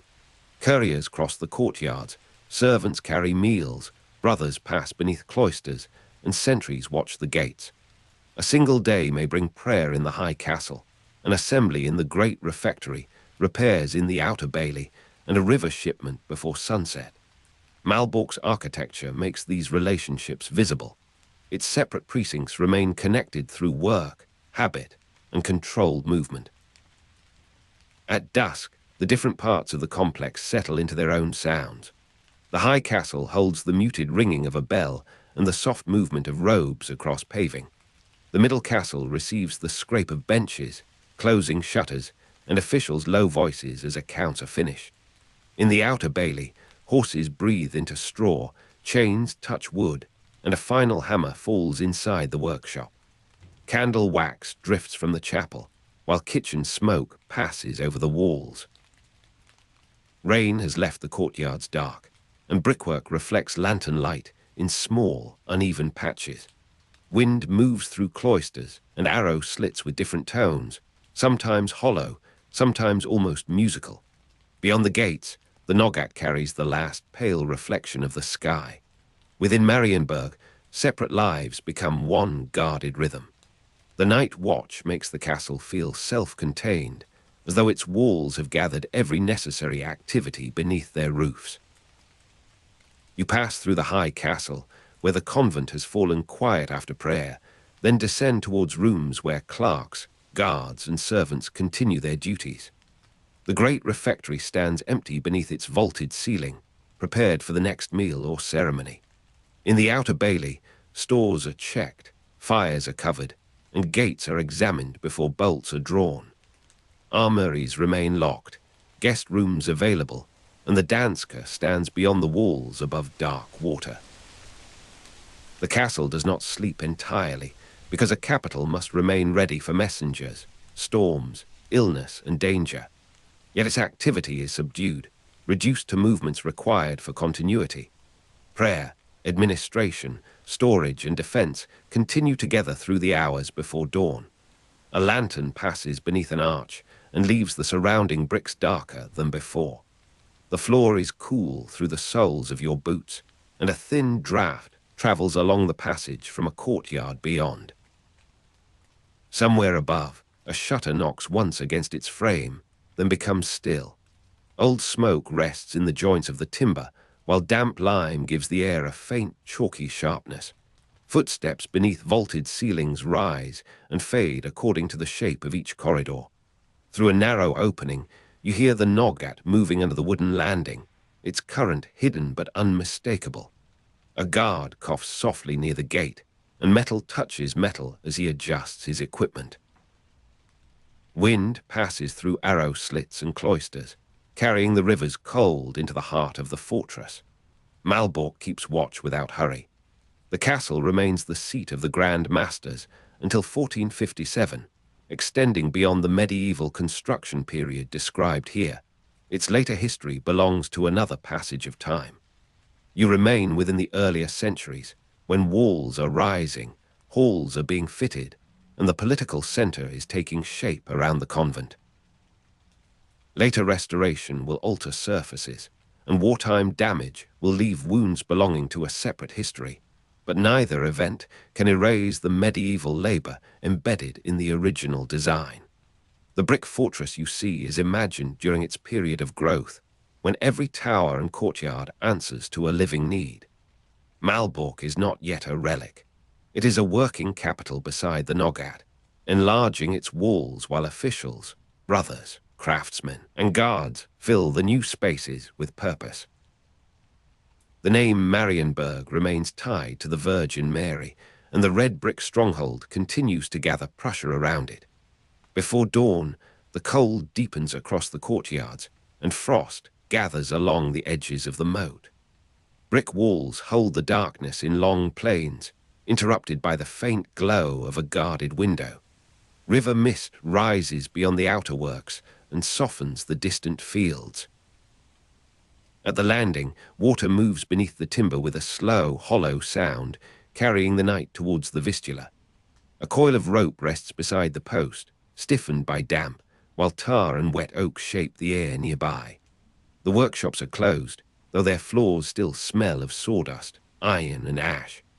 From the high castle, a bell begins the first hour, and its note travels through the cloister, across the middle castle, and towards the sleeping outer bailey. The fortress remains complete within itself, held by brick, water, prayer, labor, and watchfulness. A bell begins before dawn, its low note passing through the brickwork and entering the chambers where you lie beneath a coarse woolen blanket.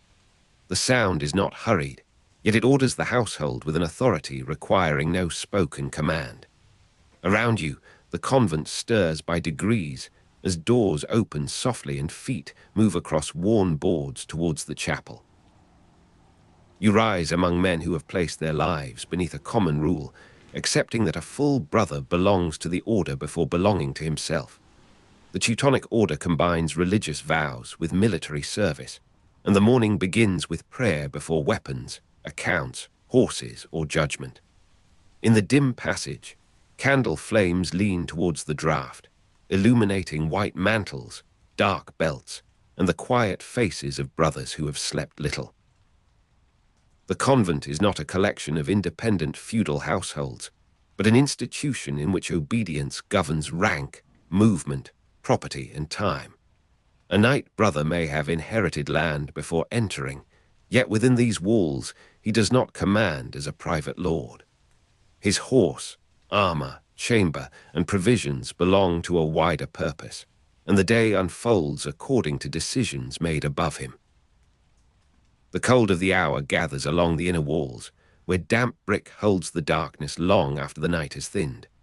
Wax softens near the wicks, and small pools of golden light rest upon the chapel floor.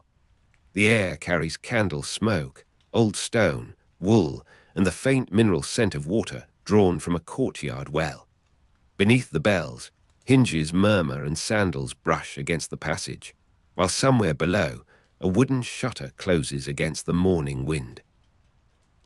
You feel the chill through your sleeves as you cross the cloister, and the flagstones return the weight of each step with muted firmness.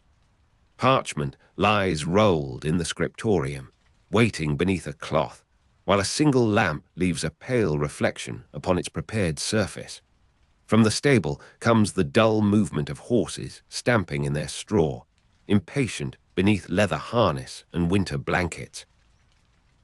Their breath will soon cloud the air, but for now the stalls remain shadowed, and the scent of hay mingles with pitch, manure, and damp timber. Beyond the walls, the river lies unseen, carrying the darkness away towards the Vistula. Inside the chapel, priest brothers prepare the liturgy, while knight brothers take their places according to seniority and office. The order's institutional culture draws upon the older traditions of the Templars and Hospitallers, whose examples join discipline, prayer, protection, and organized service. You hear the opening words rise beneath the vaulted ceiling, measured and familiar, while the brothers answer together in voices softened by the early hour. Communal worship structures the day inside the convents, placing sacred duties around the practical demands of fortification and war. Priest brothers perform the liturgy, but their work reaches beyond the altar into pastoral care, correspondence, records, and administration. A priest may hear confession at 1 hour, copy a letter at the next, and advise a commander about a disputed obligation before the afternoon. Knight brothers generally come from the nobility, carrying names recognized in distant courts, yet the order depends upon many people who do not bear a sword as their principal identity. Serving brothers carry out practical, agricultural, transport, and military tasks, and their labor gives the house its daily strength. The warrior image rests upon cooks, scribes, craftsmen, stable workers, messengers, and men who know how to mend a wheel in rain. The chapel smells of wax and cold ash, with a narrow thread of incense lingering beneath the stone ribs. Candlelight touches the painted surface of a cross and leaves the surrounding walls in a deep, patient darkness. Cloth shifts whenever a brother kneels, and the quiet scrape of wood against stone marks the changing posture of the congregation. Outside, the first grey light gathers behind the battlements, though the chapel windows still hold only a colourless reflection. You notice the dryness of parchment beneath a priest's fingers, the soft creak of a leather shoe, and the faint powder of dust upon the sill. Somewhere in the upper passages, a draught moves through a cracked joint in the masonry, bringing with it the distant smell of wet earth. The bell rope hangs still after its first summons, thick and rough beneath the hand of the brother who has pulled it. In the stable, horses stamp again, and iron shoes strike the paving with a patient, hollow rhythm. The whole castle seems to breathe through these small sounds, as though prayer and labor were already parts of one household. When the liturgy ends, the brothers pass towards the refectory, where the first meal is taken in common. Wooden spoons strike trestle tables, and the sound travels gently beneath the beams while a reader recites from a religious text. You sit beside men whose origins may lie in Saxony, Livonia, Franconia, or the towns and estates of Prussia.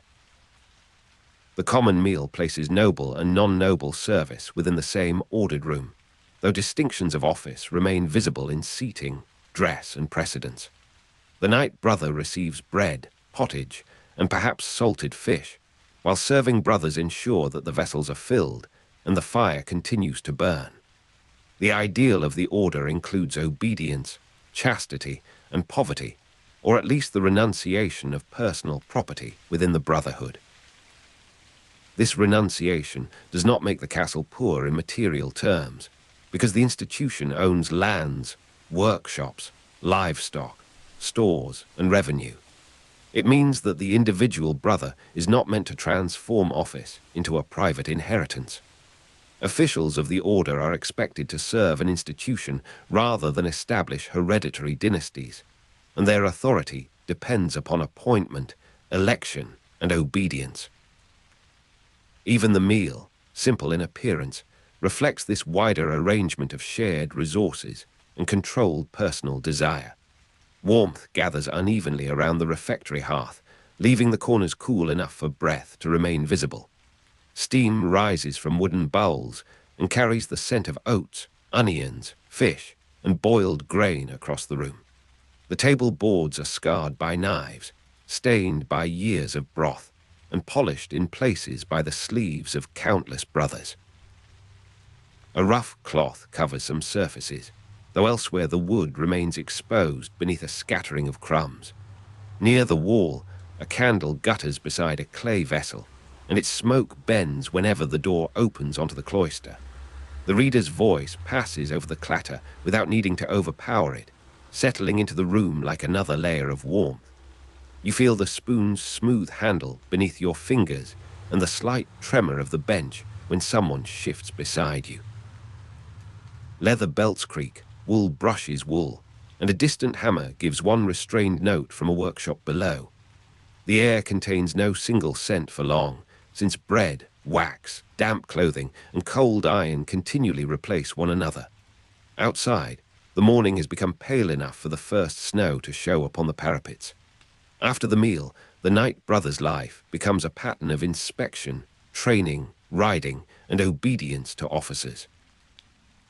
You follow him into the armory, where mail hangs in ordered curtains and leather straps rest in labeled bundles. A brother checks the links beneath his fingers, examines a buckle, and tests the balance of a sword that may be used in battle or displayed during ceremony. His arms are not private possessions in the ordinary sense, because the order must know what can be issued, repaired, replaced, or carried into the field. The commander receives reports from the armorer and stable master, then assigns tasks according to weather, urgency, rank, and the needs of the garrison. A knight brother may ride beyond the walls to inspect a road, accompany a messenger, supervise a levy, or practice with the bow. Mail, leather, and oiled bowstrings fill the training yard with the smell of maintained readiness. You watch him mount beneath the gatehouse, while a serving brother steadies the bridle and another checks the girth. The act of riding appears aristocratic, yet it depends upon a chain of instructions and labor extending from the stable to the treasury. Obedience gives the movement its meaning, turning personal skill into service under command. Cold air lies over the yard, and the packed earth is dark with thawing frost. Horses stamp in the stable behind you, shaking their harness so that small metal fittings touch against one another.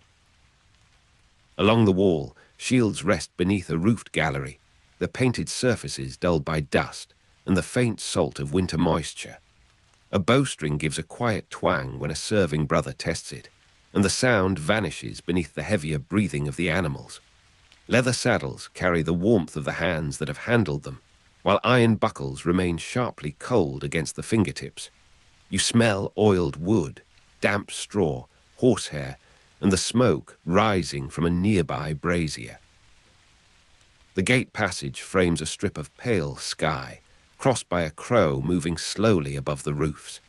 Snow gathers in the joints between the bricks, where wind cannot easily reach it.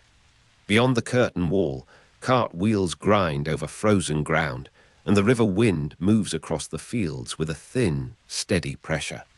Nothing in the yard is still for long, though every motion remains contained within the castle's discipline. The priest brothers continue their work while the knight brothers train, and their rooms hold another kind of activity.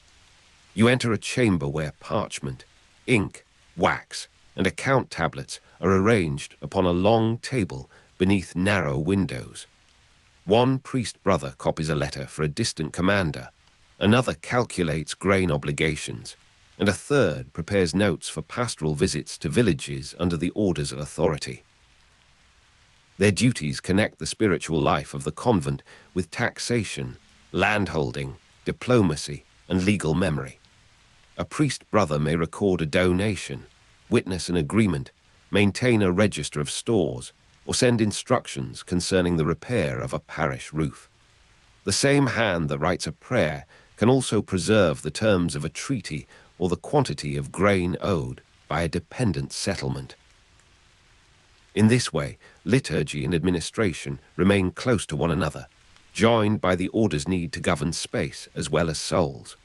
The brothers' vows do not remove them from worldly affairs, since the institution survives through careful management of people, land, money, and information. You hear the scratch of a quill, and beneath it lies the quieter certainty that a military household cannot function without records. Every barrel, horse, field, and obligation must become visible somewhere. Parchment gives off a dry, faintly sweet scent when warmed by a candle, and the room remains close with smoke and wool. Ink glistens briefly before settling into the fibers, leaving dark lines that narrow beneath the movement of the quill. A sand shaker rests beside the writing hand, while a knife trims the edge of a page with a soft, deliberate rasp.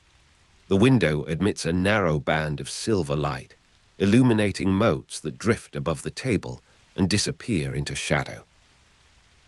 You hear a bell in the distance marking another duty, followed by the muffled closing of a door. The desk bears small stains from wax and ink, and the parchment curls slightly where the air has entered its surface.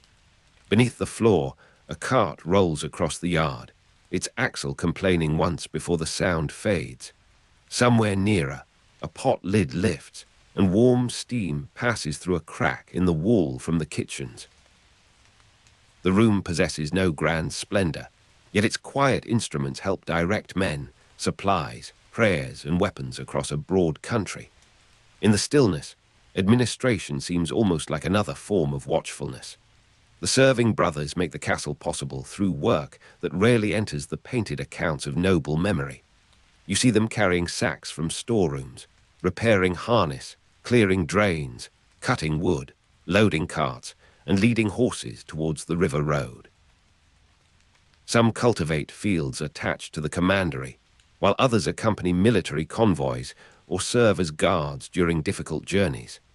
Their tasks include transport, agriculture, maintenance, provisioning, and practical duties that cannot be postponed for ceremony or prayer. A serving brother may know the condition of every bridge between two castles, the number of barrels in a cellar, or the weakness in a wheel that will fail before sunset. Craftsmen shape iron, timber, leather, and clay, while cooks transform stored grain into meals for brothers, guests, prisoners, messengers, and laborers. This wider personnel explains why the Teutonic Order cannot be understood as a simple company of armored nobles.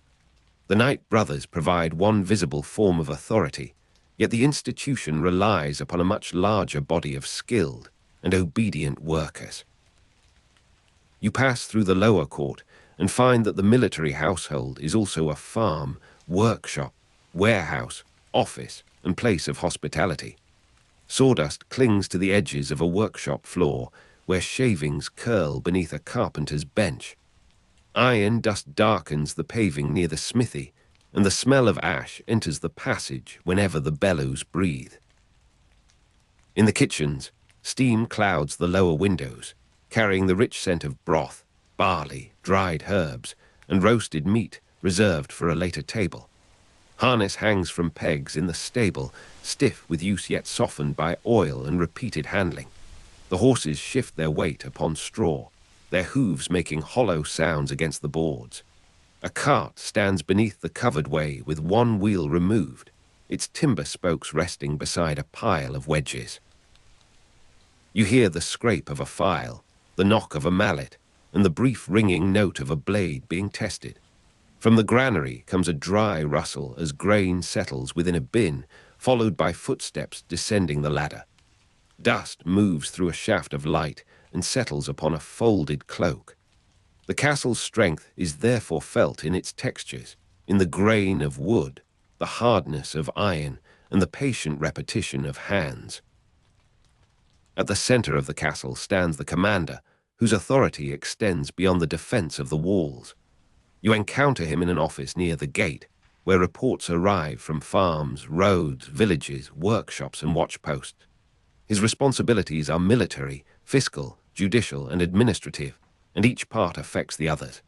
He must judge disputes, supervise taxes, inspect stores, direct repairs, receive envoys, and prepare men for war. The commander's office, therefore, resembles a small court. though its power is shaped by the rule of the order rather than by an independent dynasty. A missing cart may become a military problem, an unpaid obligation may disturb a diplomatic agreement, and a damaged bridge may delay grain needed by a garrison. The commander listens to a priest brother reading a letter, then turns towards a serving brother who describes the condition of the road. Nearby, a knight brother waits for instructions concerning a patrol or inspection. You sense how authority moves through the room, not as personal display, but as a sequence of decisions that must be recorded and obeyed. The castle becomes an instrument of rule because each office is connected to the next. The commander's chamber is warmer than the outer passages, though the stone walls still give back the night's cold. A brazier glows beneath a hood, and thin smoke rises towards a darkened opening in the ceiling. Wax seals soften beside a candle, while folded parchment bears the marks of distant houses and local officials. The table is heavy enough to withstand years of use, its surface carrying scratches from knives, compasses, and iron clasps. A cloak hangs near the doorway, smelling faintly of rain, horse, and the road beyond the walls. You hear the guarded murmur of two men outside, followed by the uneven steps of someone carrying a chest.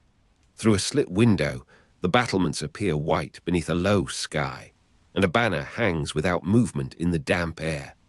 The room's warmth gathers around ink leather and polished wood, but the cold remains present in the corners.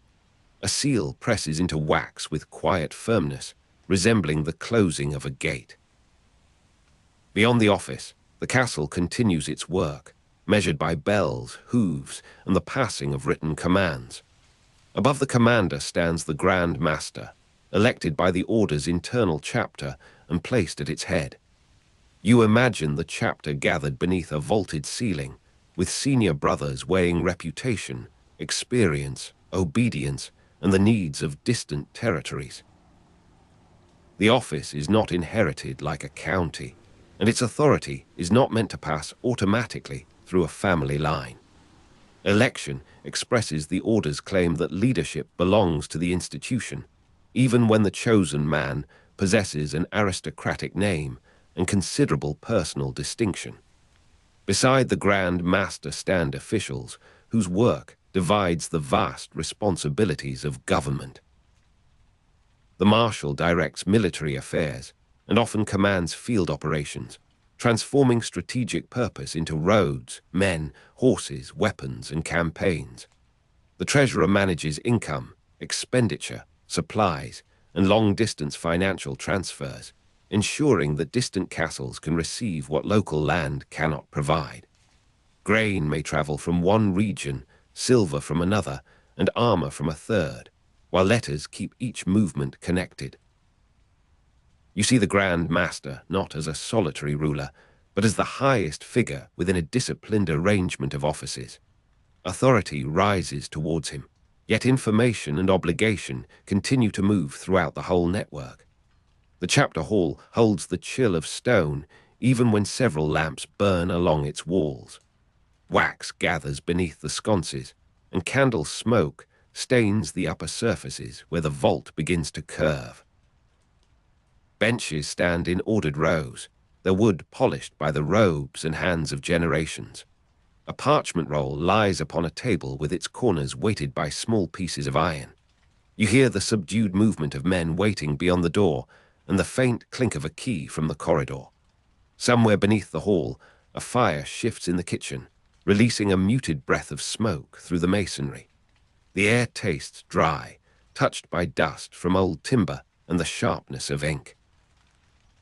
Light falls across the floor in narrow bands, leaving the faces of carved figures half concealed. The silence is not empty, because it contains expectation, memory, and the weight of decisions made for distant houses. In such rooms, the names of castles and commanders become part of a single institutional voice. The Grand Master, the Marshal, and the Treasurer belong to that voice, though each carries a different burden. Towards midday, a visitor arrives beneath the gatehouse, accompanied by servants, horses, and the soft confusion of travel. You see a Western European noble dismount in the outer court, his cloak marked by road dust and the damp of river crossings. He has travelled to Prussia as part of a seasonal crusading expedition, one of the Reisen or Prussian journeys, undertaken by nobles seeking devotion, honour, and distinction. After 1291, when Acre was lost, such journeys helped preserve the ideal of fighting non-Christians in a new northern setting. The visitor is received by brothers who understand both the religious purpose of his arrival and the social expectations surrounding his rank. Order houses can lodge and supply visitors and crusaders, providing beds, stables, food, guides, armor, and information about the roads. A priest brother records his name and origin, while a serving brother leads his horses towards shelter. The knight brother who inspected the walls now assists with the arrangements, because hospitality itself forms part of the castle's political and military function. The nobleman has come to fight, yet before the campaign begins, he must be absorbed into the order's rhythm of provisions, prayers, and instructions. Snowmelt darkens the stones beneath the gate, and water gathers in small channels beside the wall. The visitor's horse exhales a pale cloud, its flanks marked by travel and its mane stiff with dried moisture. Saddlebags carry the scents of wool, road dust, and leather, while a servant removes a damp blanket and folds it across his arm. From the guest hall comes the warmth of a hearth, along with the smell of onions, baked bread, and wine warmed with spices. You hear unfamiliar accents mixing with the local speech, then quieting as a priest brother offers a blessing. Outside the archway, wind passes over the road and carries the thin sound of a distant bell. The nobleman's cloak brushes against the stone as he enters, leaving a trace of frost along its hem. A stable door opens, releasing warmer air filled with hay, horsehair, and the deep animal scent of enclosed bodies. Harness rings touch as the animals are led inside, and a groom speaks low words meant to calm them. The guest house brightens gradually, though the grey daylight remains pressed against its shutters. By afternoon, the visiting noble joins the knight brothers in the yard, where distinctions between guest and host become less visible beneath armor. You see men practicing formation movements, checking lances, and discussing the roads towards the frontier. The marshal's officers have prepared an itinerary that depends upon weather, river crossings, provisions, and the strength of local garrisons. A rise may appear to be a personal adventure, yet its success depends upon the order's ability to coordinate many separate resources. Horses must be fed, bridges examined, carts repaired, and guides appointed before a force can move beyond the castle's protection.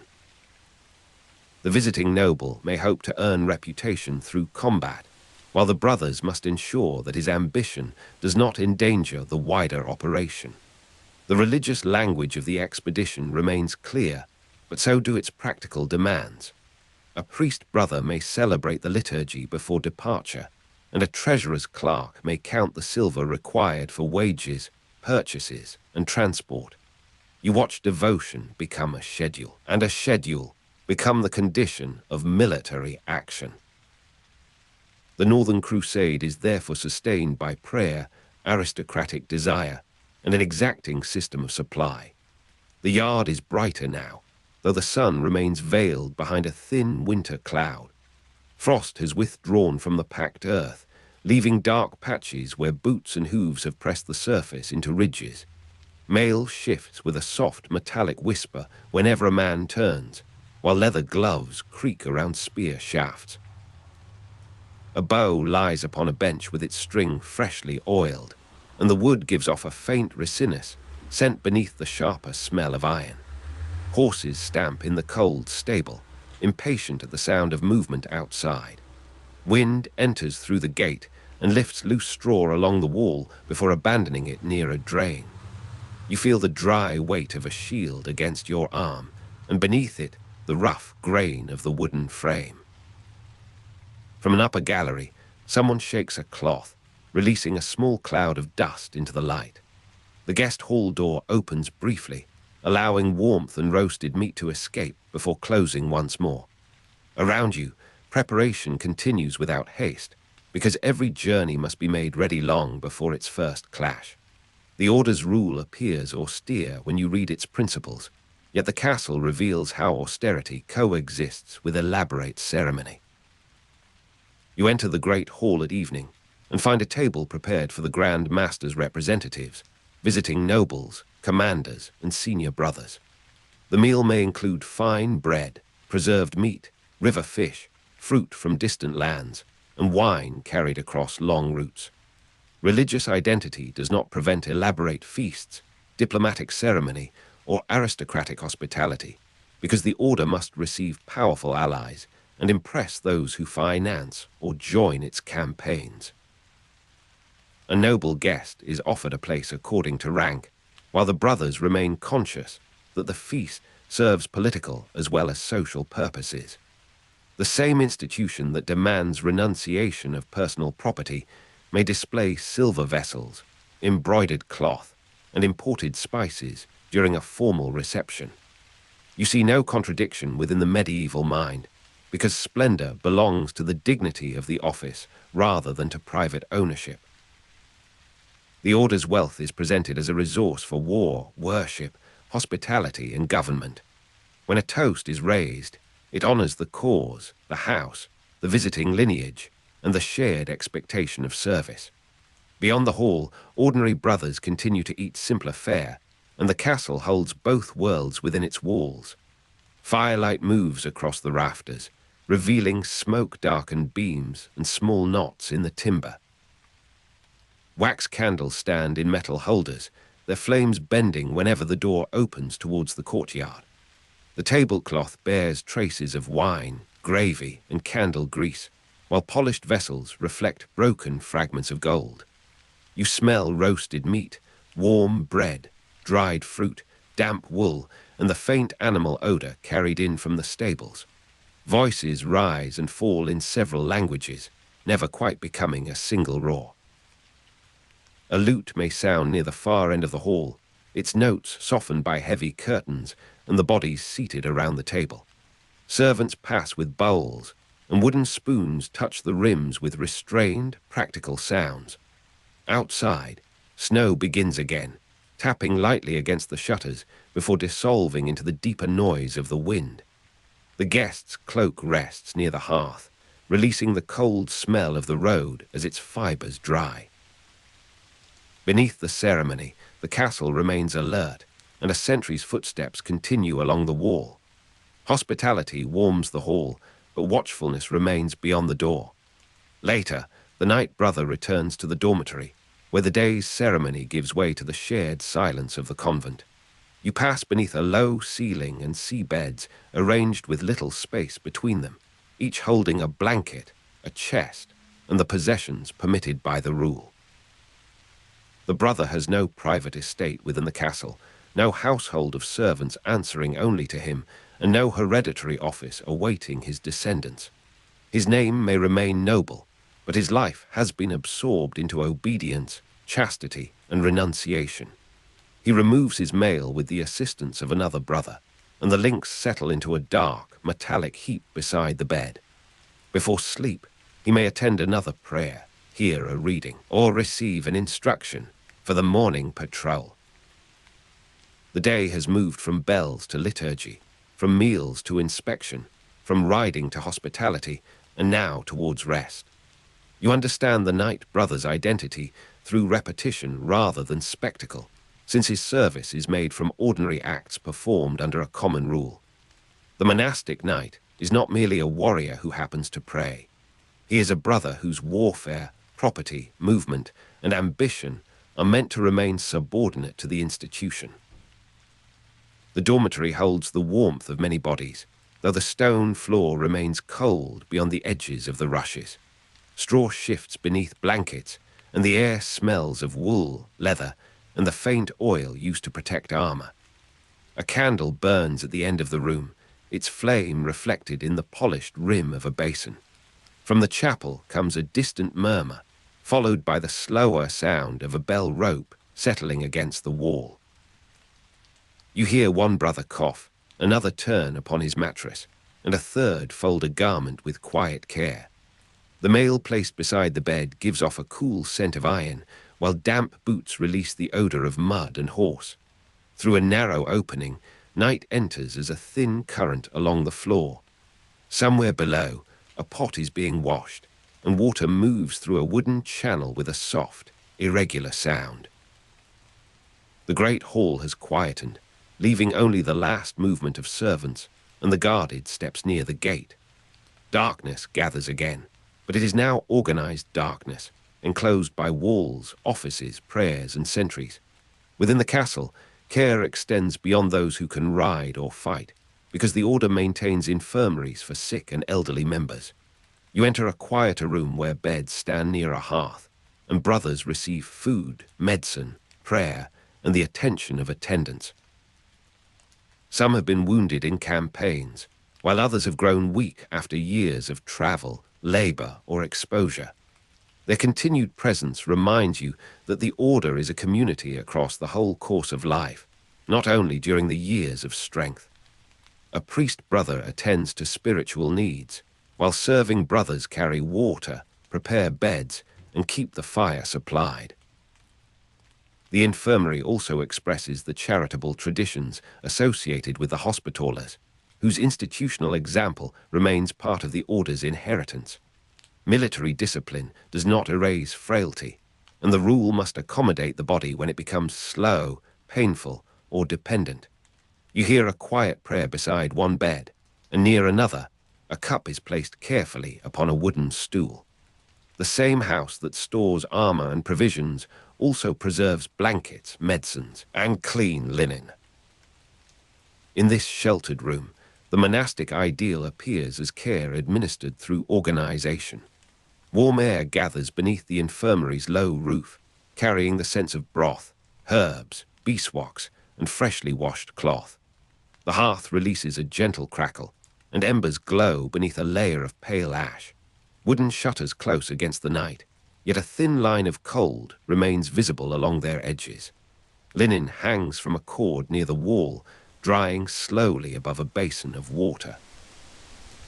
You feel the rough texture of a wool blanket and the smooth surface of a cup warmed between both hands.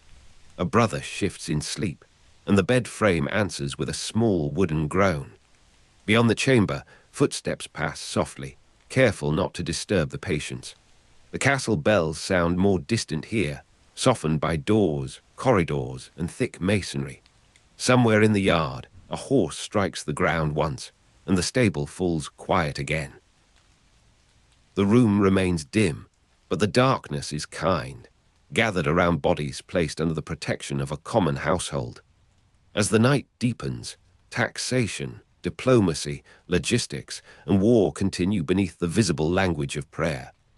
You see clerks counting coin, measuring grain, and comparing records sent from commanderies scattered across Prussia and Livonia. The treasurer's work reaches far beyond a single cellar, because income and expenditure must be balanced across long distances and uncertain roads. Supplies move between castles, and financial transfers pass through networks of merchants, officials, and trusted messengers.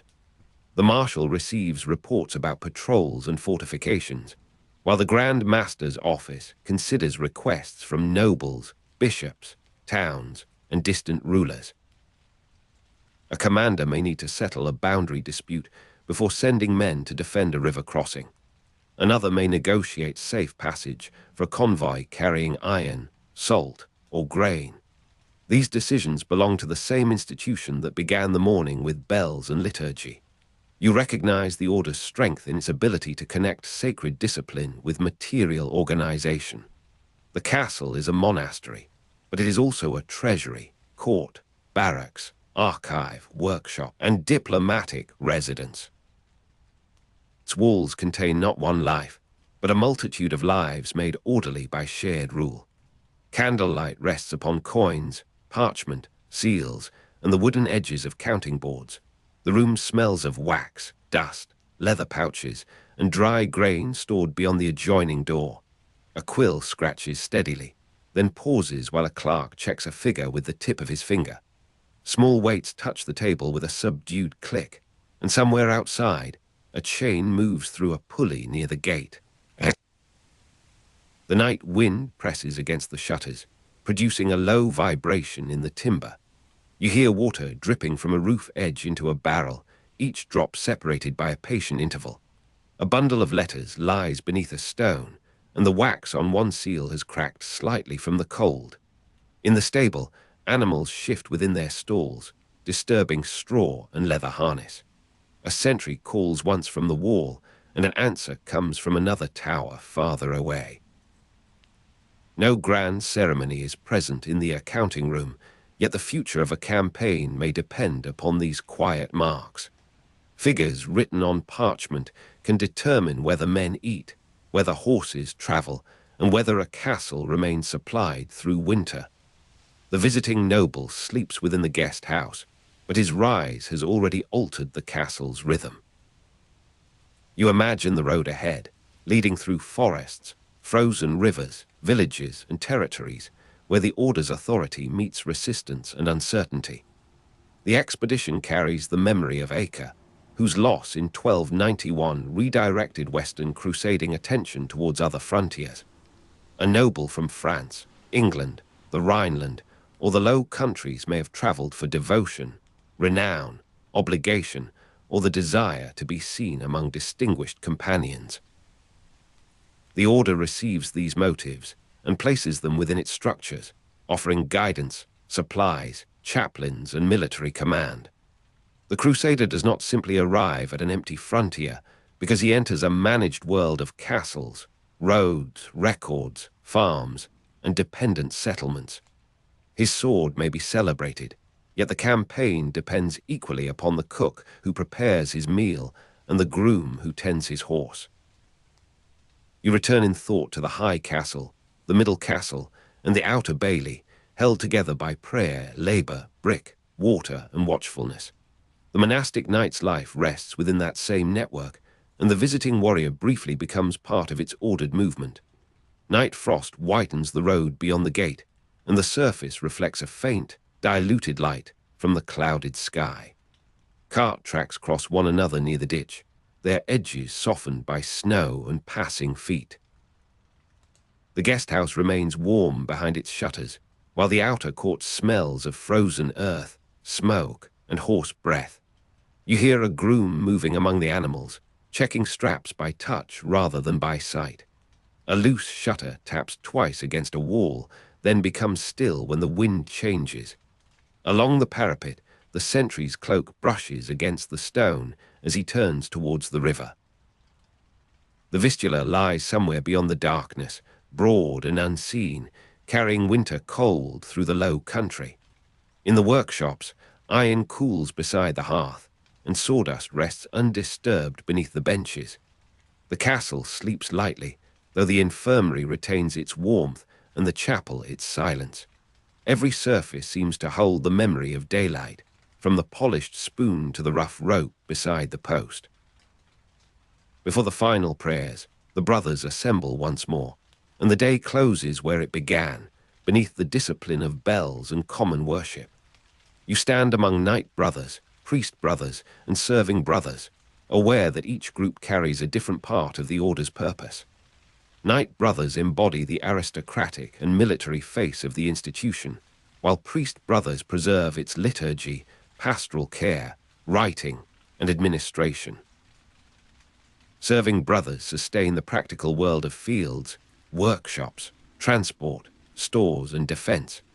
None of these roles can remain complete without the others, and the castle's life depends upon their combination. The common rule asks each man to submit personal desire to obedience, chastity, and the renunciation of private property. The same rule permits the Order to gather wealth, host nobles, maintain infirmaries, and conduct war across great distances. You hear the final response fade beneath the vault, and the silence that follows seems broader than the words themselves. The Teutonic Order remains both monastery and military power, shaped by the traditions of the Templars and Hospitallers, yet adapted to the northern frontier. Its brothers retire not as independent lords, but as servants of a continuing institution. The chapel is colder now, and the last candles have shortened into small, steady flames. Wax has pooled around their bases, holding them upright upon the dark metal stands. The air carries a trace of smoke, old stone, and damp wool brought in from the cloister. You feel the roughness of the bench beneath your hands, while the floor retains the day's chill through the soles of your shoes. Beyond the chapel door, a bell rope hangs motionless, and the corridor has become almost entirely still. From the outer bailey comes one muted sound of wood against wood, perhaps a gate being checked before the night watch settles. The scent of parchment remains near the sacristy, mixed with the sharper odor of oil used for lamps. Snow presses against the narrow windows, turning them into pale, opaque panels. In the distance, horses breathe and shift within the stable, their movements softened by walls and darkness. The castle holds its many occupations in suspension, awaiting the next bell before dawn. You return to the dormitory, where the Knight Brother's mail rests beside the bed, and the folded mantle waits upon a chest. The visiting noble lies in another chamber, the treasurer's figures remain upon a desk, and the marshal's instructions await the morning. The commander sleeps beneath the knowledge that judgments, supplies, patrols, and correspondence will soon require him again. Above them all stands the Grand Master, elected by chapter and bound by the same institutional principle that restrains every lesser office.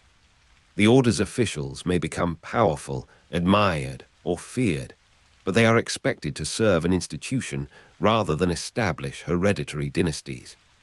In this expectation lies one of the central differences between the monastic knight and the ordinary feudal lord.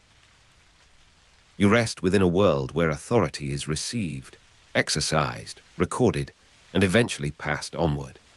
The day has shown you no single heroic moment, only the steady joining of prayer, labor, discipline, hospitality, money, and force.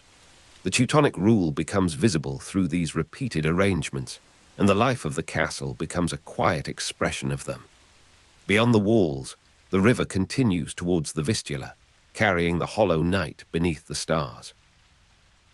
The dormitory darkens until the beds become low shapes beneath the rafters. Wool holds the warmth of the body, while the stone beneath the rushes gives back the cold of the surrounding earth. A final candle trembles beside the basin, casting a narrow reflection across its surface. You hear breathing settle into a slower rhythm, interrupted only by the soft turning of someone beneath a blanket. From far below, the stable answers with one faint stamp of a hoof and the creak of a stall door. Smoke from the last hearth moves through the castle's hidden passages, carrying a dry trace of ash into the upper rooms. The smell of leather remains near the armor, and oiled bowstrings retain their faint, resinous sharpness in the darkness.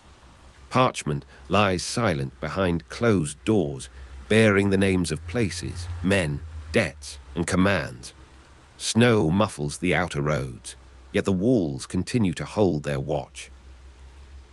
The bells before dawn are still some hours away, resting in the dark above the cloister. For now, the monastic knight sleeps within the rule that has gathered his life into a common household. You wake before the bells, while the castle remains enclosed in darkness and snow lies softly upon the roofs. Beyond the walls, the roads descend towards rivers and marshes, joining fields, villages, mills, and distant harbors.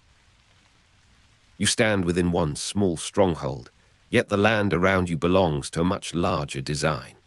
From about 1230 until 1525, the Teutonic Order governed a territorial state in historic Prussia and Chelno land between the Vistula and Memel rivers, while its Livonian branch continued within the wider order until 1561.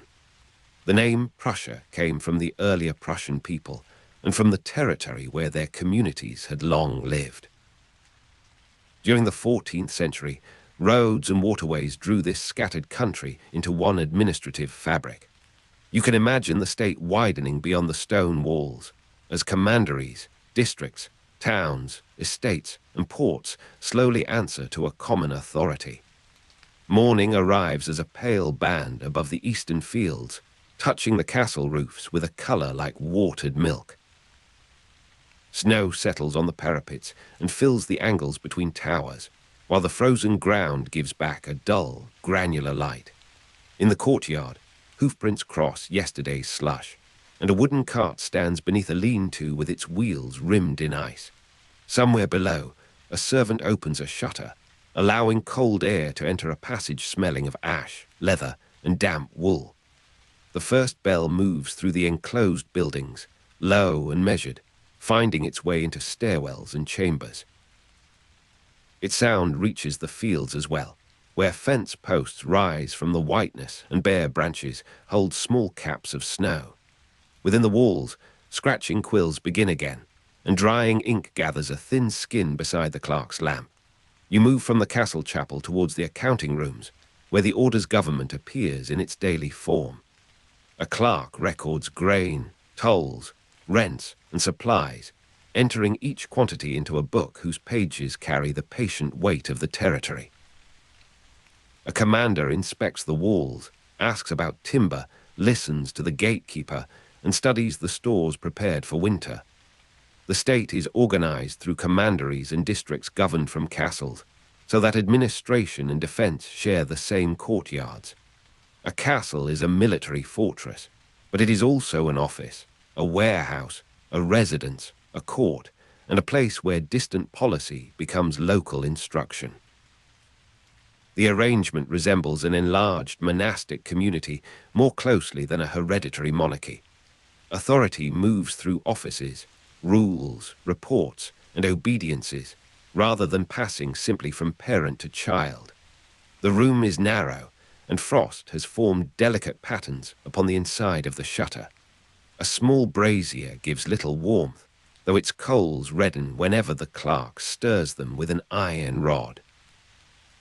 Grain sacks rest in a riverside warehouse beyond the outer gate, their rough fibers darkened by moisture from the river air. You hear ropes creak against a quay, followed by the hollow knock of a barge touching timber. On the table, wax seals wait in a shallow wooden tray, each one bearing an emblem pressed deeply into its softened surface.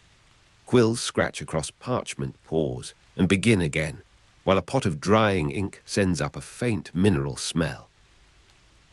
The castle seems quiet from the courtyard, but inside it, countless small sounds reveal an institution measuring the land through written marks. You cross the territory in thought, following the Vistula northward, and then turning towards the Memel, where rivers carry timber, grain, wax, hides, and people. The core of the Ordensstaat lies in historic Prussia and Chelmno land, between these two waterways and their wide systems of tributaries. From 1308 until 1454, the order held Pomerelia west of the Vistula, formally securing its possession through the Treaty of Calais in 1343, and losing it during the 13 Years' War. These territories are not joined by one unbroken landscape, for forests, wetlands, lakes, and long distances interrupt the road. They are joined by routes, charters, toll stations, ferries, fortified crossings, and the regular authority of commanderies. From 1237 until 1561, the Livonian branch formed a distinct mastership within the wider order. You therefore see one brotherhood governing several connected but different regions, each with its own distances and difficulties. The river broadens beneath a grey sky, carrying broken pieces of ice-passed reeds bent low by the wind.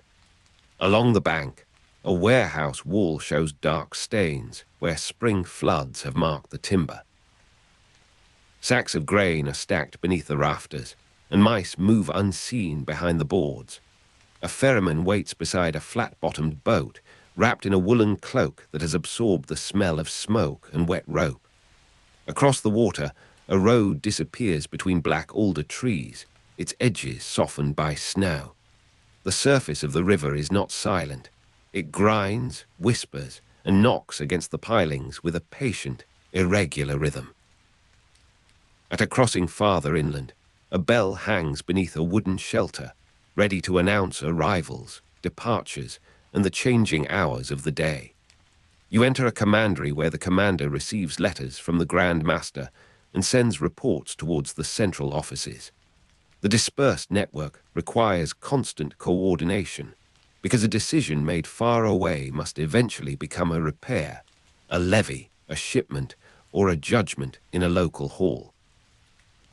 The Grand Master and the central offices coordinate policy across territories separated by rivers, forests, and political borders. Their work depends upon messengers, scribes, seals, horses, and men who can translate general orders into practical arrangements.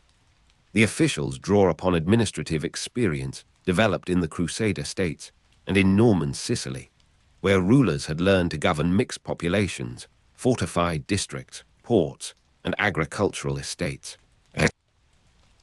The order carries these lessons northward, adapting them to a colder landscape and to the particular demands of the Baltic frontier. You find no single palace from which every matter is seen, but a chain of rooms where authority is copied, sealed, carried, and enacted. Thin daylight enters through arrow slits and rests upon the flagstones in pale rectangles. A messenger removes snow from his boots before entering the hall, leaving wet crescents beside the threshold.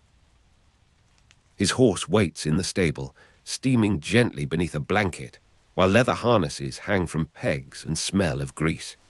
The corridor carries the sense of boiled grain, damp stone, and old timber. Near the scriptorium, a monk warms his fingers above a small flame before lifting his quill. The ink dries slowly in the cold, and the page must remain undisturbed while its dark lines settle into the parchment. Wax seals are pressed onto documents with careful pressure, leaving impressions that will travel farther than any spoken voice. Outside, a few flakes drift through the gatehouse arch, turning in the air before coming to rest upon the worn stones. You leave the commandery and approach a town established under German legal traditions. The town foundation grants rights that define markets, property, courts, duties, and the conditions under which settlers may build their houses. These charters draw craftsmen, merchants, farmers, and families into the order system, transforming a frontier settlement into a dependable center of exchange. A market privilege allows goods to gather at appointed times, while legal customs give disputes a recognized place and procedure. The town supplies taxes, craftsmen, merchants, and defensive manpower, receiving in return protection, privileges, and a framework for commercial life. Town law, therefore, becomes one of the threads stitching the territory together. The order does not govern only through swords and walls. It governs through documents that shape where people live, how they trade, and which authority hears their complaints. The town gate stands open beneath a square tower, though snow has gathered along the upper ledges. Market voices rise and fall between timber houses, blending with the ringing of harness buckles and the soft scrape of boots over frozen earth. A baker carries a board of dark loaves, and a cooper examines a barrel whose staves have been bound tightly with green wood. Bells sound from the parish church, overlapping with a smaller bell at the market hall. Beneath awnings, merchants arrange cloth, salt, iron tools, and bundles of dried fish. The air carries the sense of smoke, horse sweat, bread crust, and cold river water. You pass a stall where a woman weighs grain into a sack, listening to the steady fall of kernels against the wooden measure. Beyond the houses, the castle rises above the roofs, watching the town without entirely belonging to it. You walk through the chartered streets while the town's obligations become visible in every exchange. Taxes move from stalls and workshops towards the administration, while goods move through the gates towards rivers and ports. Skilled craftsmen maintain wagons, weapons, roofs, bridges, tools, and the ordinary objects required by a growing society. Merchants connect the inland districts with Baltic ports, bringing news as well as cargoes. Defensive manpower gathers from townsmen who understand that their walls protect homes, workshops, markets, and privileges. The order state grows stronger because the town is useful, yet the town also gains a language of rights through which it may later resist interference. Cooperation and tension therefore develop together. The brothers require the towns, and the towns require the brothers, but neither side entirely forgets the unequal power between them. A narrow lane leads towards the market square, where ruts have frozen into hard ridges beneath the snow. Water drips from a roof edge whenever a faint patch of sunlight reaches the tiles. Wooden shutters remain closed on some houses, while others reveal amber squares of hearthlight and the silhouettes of people moving within. A dog noses at a discarded cabbage leaf, and a cart complains under the weight of firewood. From the river quarter comes the smell of tar, brine, and wet hemp. The market voices soften as the morning advances, settling into a continuous murmur like water passing beneath ice. At the church door, snow has been brushed away in a narrow path, and traces of wax remain on the threshold from the previous evening's candles. You turn from the town towards the surrounding estates, where the order supervises the resources that sustain its castles and communities. Forests provide timber, charcoal, game, honey, and paths through otherwise difficult country. Fisheries supply food and revenue, while mills convert grain into flour beside streams and channels. Roads require bridges, ditches, markers, and labor, and river crossings require ferries, tolls, or guarded approaches. Agricultural estates produce grain, livestock, hay, and other necessities for households, garrisons, and markets. The state's power rests partly upon these practical systems, because a castle cannot endure on ceremony alone. Officials count harvests, inspect boundaries, settle rights, and direct labor across a landscape that must be maintained before it can be governed. You see the Ordensstaat as a disciplined network of estates, with every forest path and millpond connected to the wider question of supply.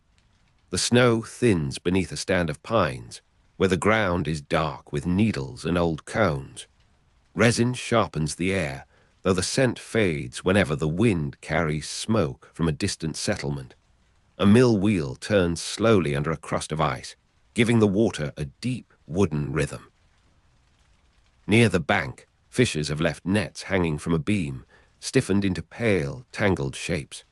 Beyond them, a road crosses a low bridge whose rails are silvered with frost. The bridge creaks when a cart passes, and the sound travels across the fields. In a barn, cattle shift against their straw, breathing clouds into the cold. Farther away, a forester's axe falls at measured intervals, each strike briefly clear before the surrounding woods absorb it. You return to the castle as the distinction between military power and civil administration grows less clear. The walls protect the granary, but the granary allows the walls to be held. The gatehouse controls movement, but it also collects tolls and receives official correspondence. The hall serves for meals, councils, judgments, and the reception of envoys. The chapel establishes the religious rhythm that gives the institution its meaning, while the storehouses preserve the material conditions of its rule. This is why the state may appear at once as a theocracy, a military machine, and a disciplined network of estates. Its Catholic identity justifies political authority through religious mission, presenting conquest, settlement, and governance within a sacred narrative. Yet the daily reality remains stubbornly practical, measured in grain, timber, horses, wages, repairs, and written obligations. The inner court has become blue with afternoon shadow, and snow rests along the lower edges of the arcades. A boy carries split wood beneath one arm, leaving a trail of loose chips across the paving. From the kitchen comes the smell of onions, barley, and iron pots warmed over a steady fire. A bell marks another hour, its vibration lingering against the stone before fading beneath the roof beams. On an upper gallery, damp wool hangs near a window, giving off the faint odor of lanolin and smoke. The flagstones retain the day's cold, while the wooden doors feel smooth where generations of hands have touched them.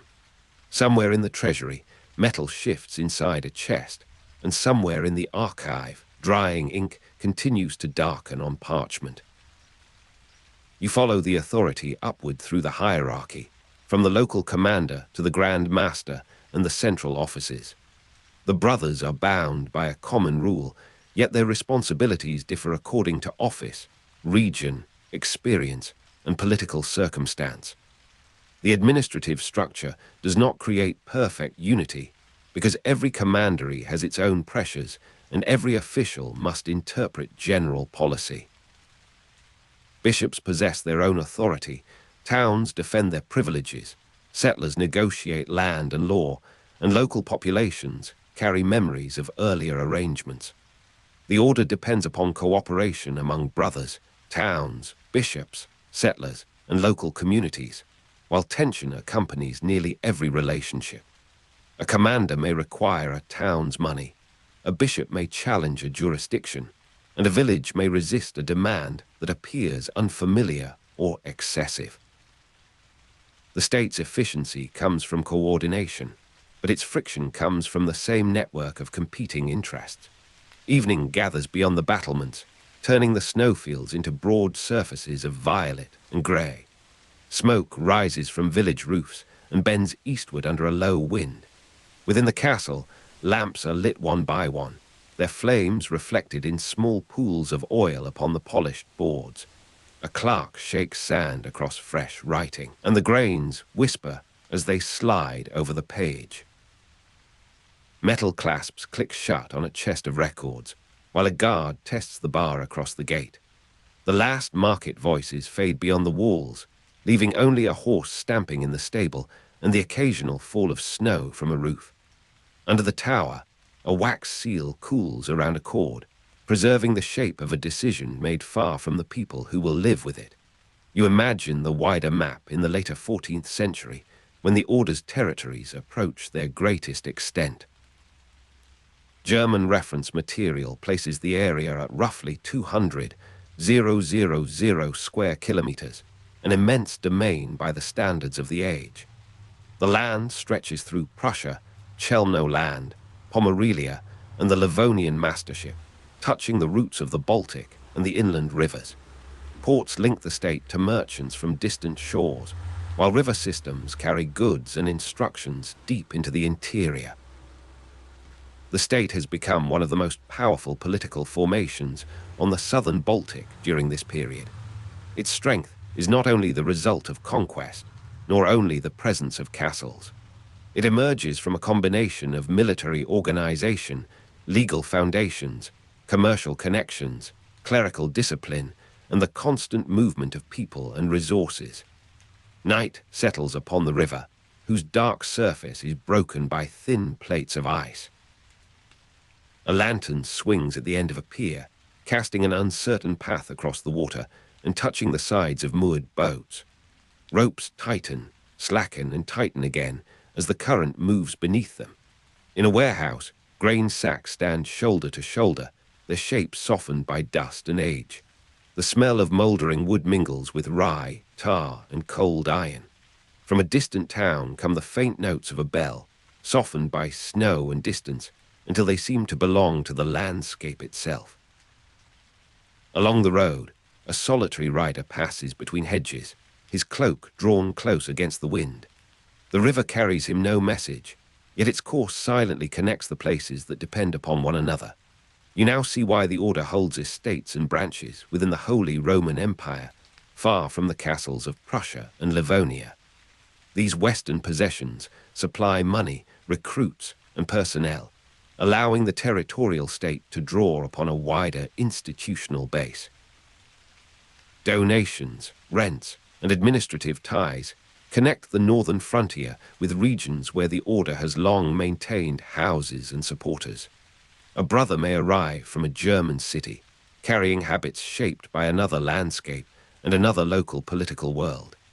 A payment may travel north through several hands before reaching a commander responsible for a distant wall. The state is therefore both Baltic and imperial, both frontier and network. Its territorial heart lies between the Vistula and Memel, but its resources extend across the Holy Roman Empire, where branches preserve the Brotherhood's connections and sustain its ambitions. A western house of the Order stands beside a road lined with leafless elms, its chapel roof dark against the pale sky. Frost whitens the grass, and the road has hardened into a long, narrow strip beneath the passing carts. In a storeroom, woolen cloaks hang beside saddles and bundled parchment. A steward counts coins by lamplight, placing them into small stacks before wrapping them in cloth. In the stable, unfamiliar horses breathe into the cold, their harness rings giving a subdued metallic sound.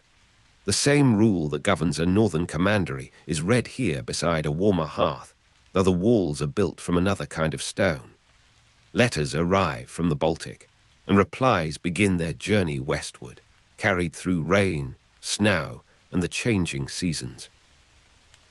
You return once more to Prussia, where the institutions of the Order appear more firmly rooted in the land. The later name Prussia derives from the earlier Prussian people and their territory, though the medieval Ordensstaat cannot simply be equated with the later Kingdom of Prussia. The Order's realm is an important institutional predecessor, but it is not identical to the monarchy that would emerge centuries later.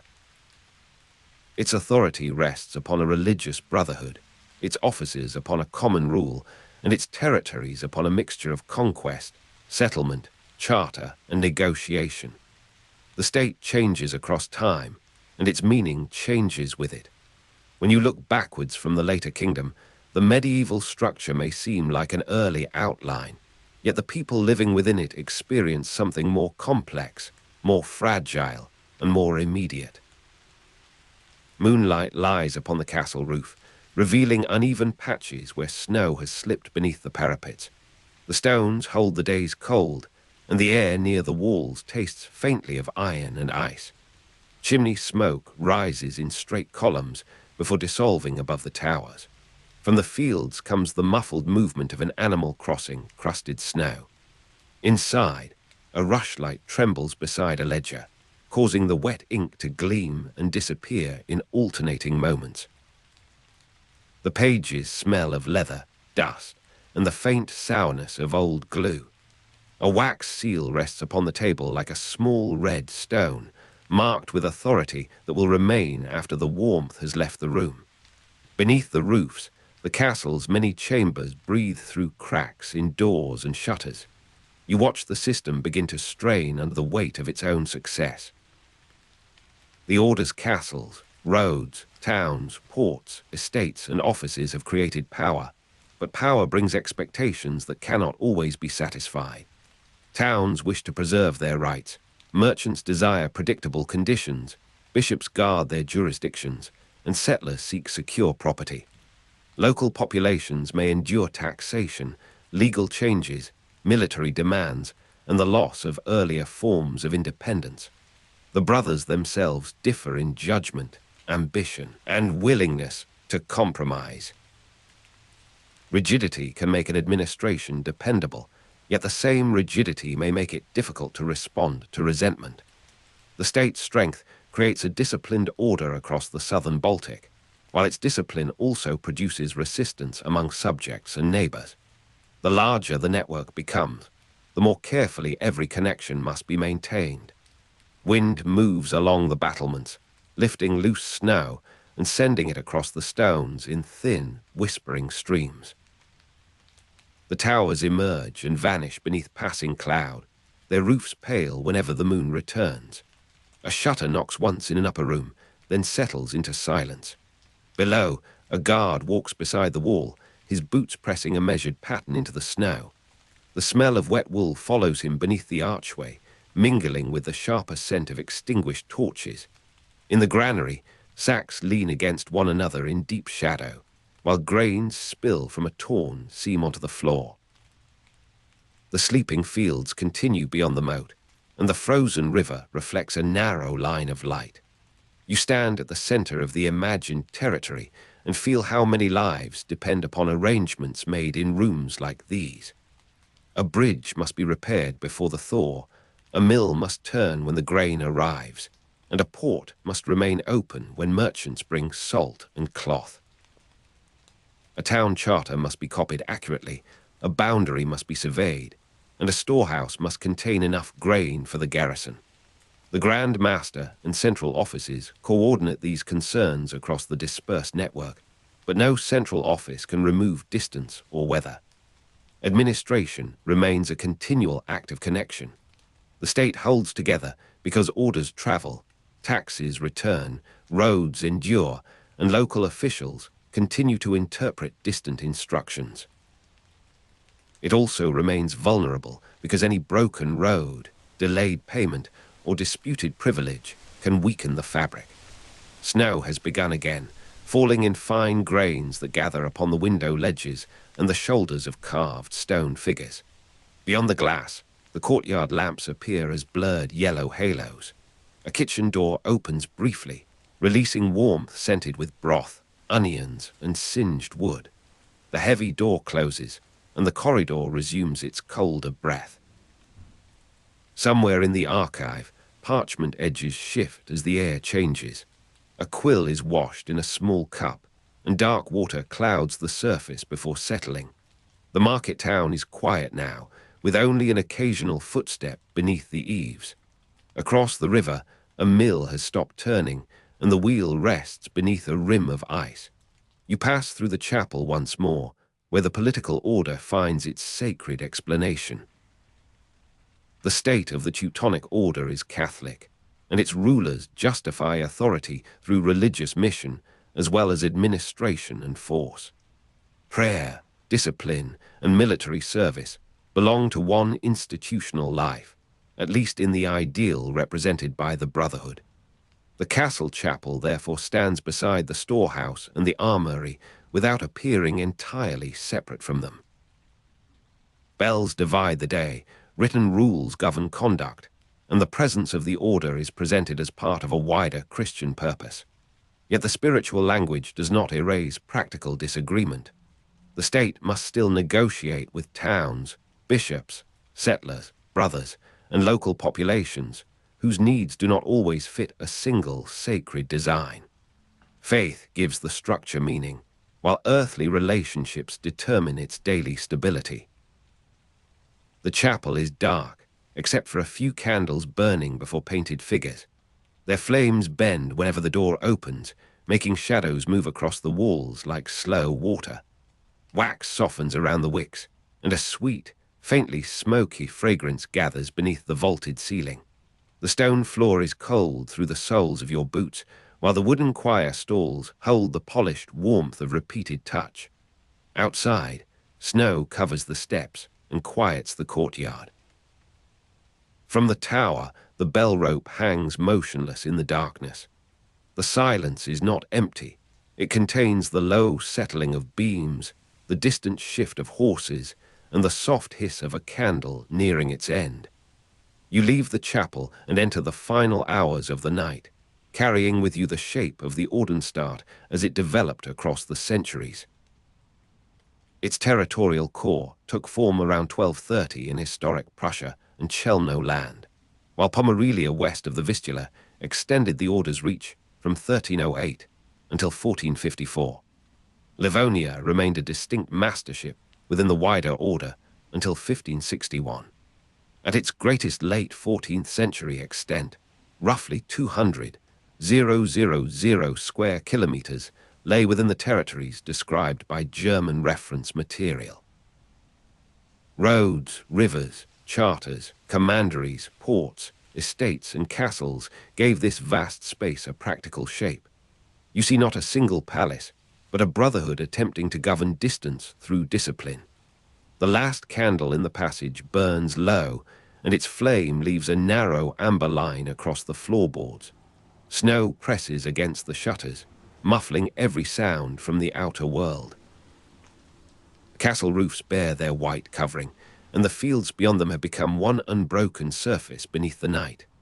In the riverside warehouse, grain sacks rest in darkness, still carrying the dry scent of husks and dust. A bell in the chartered town gives one distant note, then disappears into the cold. Ink dries on pages that will be read in the morning, while wax seals harden around their cords. The walls remain solid, the gates remain barred, and the roads wait beneath the snow. You understand the state now as an institution built around a brotherhood, though no institution can remain untouched by the people it governs. Its officials borrow techniques from the Crusader states and Norman Sicily. Its towns follow German legal traditions, and its estates feed a network of castles and ports. Its authority is Catholic, military, administrative, and territorial at once. Its power depends upon cooperation among brothers, towns, bishops, settlers, and local populations, yet tension remains within every connection. The later Kingdom of Prussia will inherit parts of this landscape and some of its institutional memory, but the medieval Ordensstaat remains its own historical formation. You are standing beside its darkened walls, where the past does not speak in one voice, but gathers through roads, rivers, records, bells, and snow. Dawn waits beyond the eastern horizon, though the sky has not yet begun to brighten. The roofs remain pale beneath the last hours of darkness, and frost has sealed the courtyard stones into a smooth, brittle surface. From the stable comes the slow breathing of horses, warm and steady in the cold. A loose shutter moves once in the wind, producing a soft wooden complaint. The air carries the faint odor of ash, leather, and frozen earth. In the town, market voices have not yet returned, and the river lies beneath a dull skin of ice. The castle holds its silence while the first clerk prepares another page, another account, another line through which the territory will be measured. You descend towards the gatehouse as the first grey light reaches the snow. The walls no longer seem to contain only a garrison, for behind them lie offices, stores, chapels, workshops, courts, and the habits of a common life. Beyond the gate, the road leads towards a town, a river crossing, a forest, and eventually the Baltic ports that connect inland routes with distant markets. The state of the Teutonic Order has been stitched together from these ordinary passages. Its greatness has depended upon them, and its troubles have travelled along them as well. You leave the castle in thought, while the bells begin before dawn, and the old Prussian landscape opens quietly beneath the whitening sky. You are standing in the old Prussian landscape during the summer of 1410, where the roads carry memories of war as steadily as they carry carts and pilgrims. For much of the 14th century, the Order's wars against Lithuania continued across forests, rivers, and marshy frontiers. Lithuanian rulers had refused baptism into the Latin Church, and that refusal sustained the Order's crusading justification through many generations. Around you, however, the language of holy war has begun to sound uncertain because the political world has changed more quickly than the old declarations. Warm July grass bends beneath the feet of passing men, and the narrow road holds the faint imprint of wheels beneath its pale dust. Canvas tents rest beyond the roadside, their ropes darkened by dew from the previous night. Horses shift quietly in their enclosures, their flanks carrying the heavy scent of sweat, leather, and sun-warmed hair. From a distant camp, a horn sounds once, then fades among the trees. The air remains gentle, though the day already promises heat. Dry stalks brush against your boots as you move beside the column, while buckles, bridles, and spearheads make a subdued music beneath the murmur of conversation. You are traveling through a country where Western European knights and nobles once came gladly to Prussia, crossing the sea or following long continental roads to join campaigns against Lithuania. Their arrival gave the Order's wars an international character, binding distant courts to the northern crusading frontier. Yet in 1386, Grand Duke Jagiellon of Lithuania was baptized and became King W. Ladislaw Roman II, Jagiello of Poland. That conversion altered the meaning of the conflict. The ruling dynasty of Lithuania had entered Latin Christianity, and the Order's claim that its war was directed against pagan rulers had been weakened at its foundation. A thin haze lies above the meadow, glowing softly where the sun touches it through the branches. The canvas walls of the tents breathe with the movement of men sleeping inside. Near the horse lines, straw has been trampled into the earth, and warm breath rises from the animals in slow, pale clouds.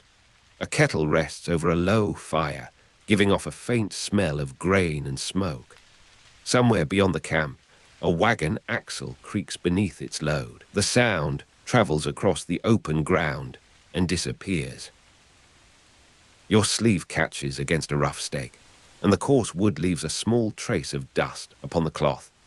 You are watching the old crusading language lose its certainty, while Poland and Lithuania form a powerful political union under Jagiello and Vytautas. Jagiella, now W. Ladislaw Roman II Jagiello, brings the Polish crown into partnership with Vytautas, the great Lithuanian ruler whose authority reaches across the eastern lands. Their alliance gathers strength from shared interests, old grievances, and the need to restrain the Order's ambitions. Around you, the frontier is no longer a simple meeting between Christian knights and pagan princes. It has become a contest between organized states, each with memories of injury, and each anxious about the roads, rivers, and territories between them. The summer light settles across the fields in broad, pale layers, warming the grass beneath marching feet.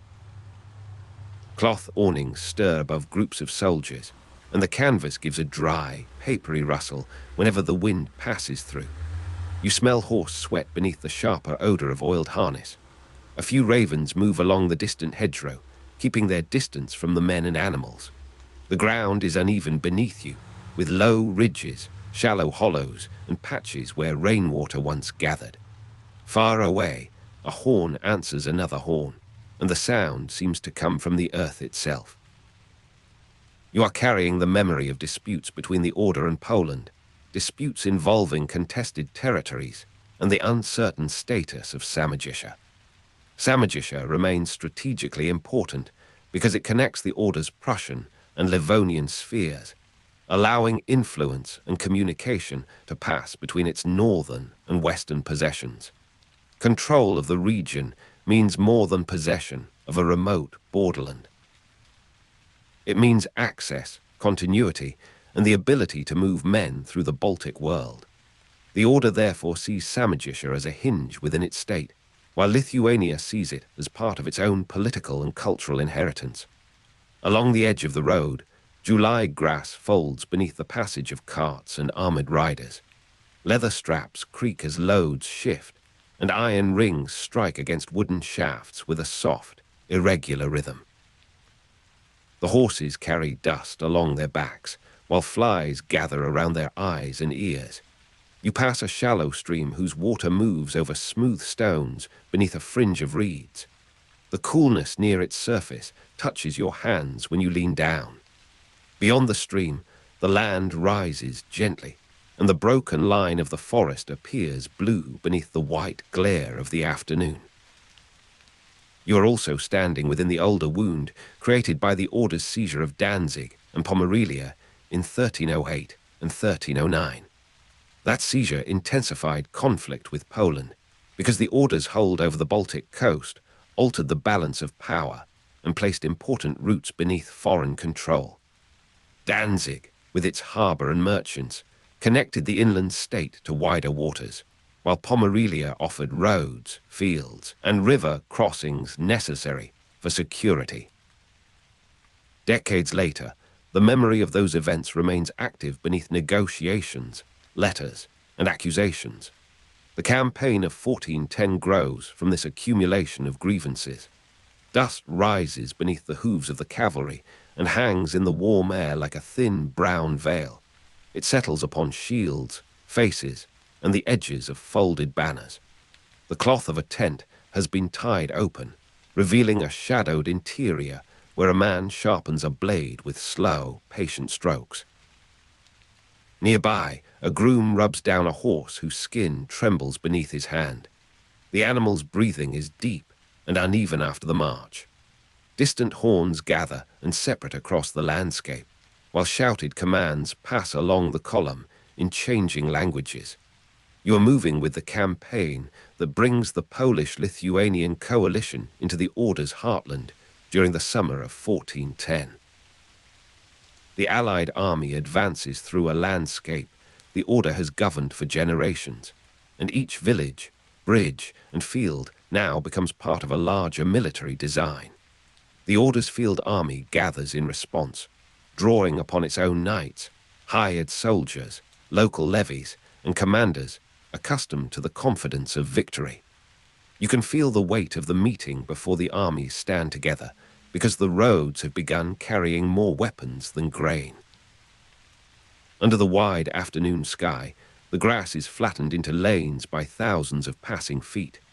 Canvas tents appear in irregular rows, some clean and pale, others stained with rain, smoke, and travel.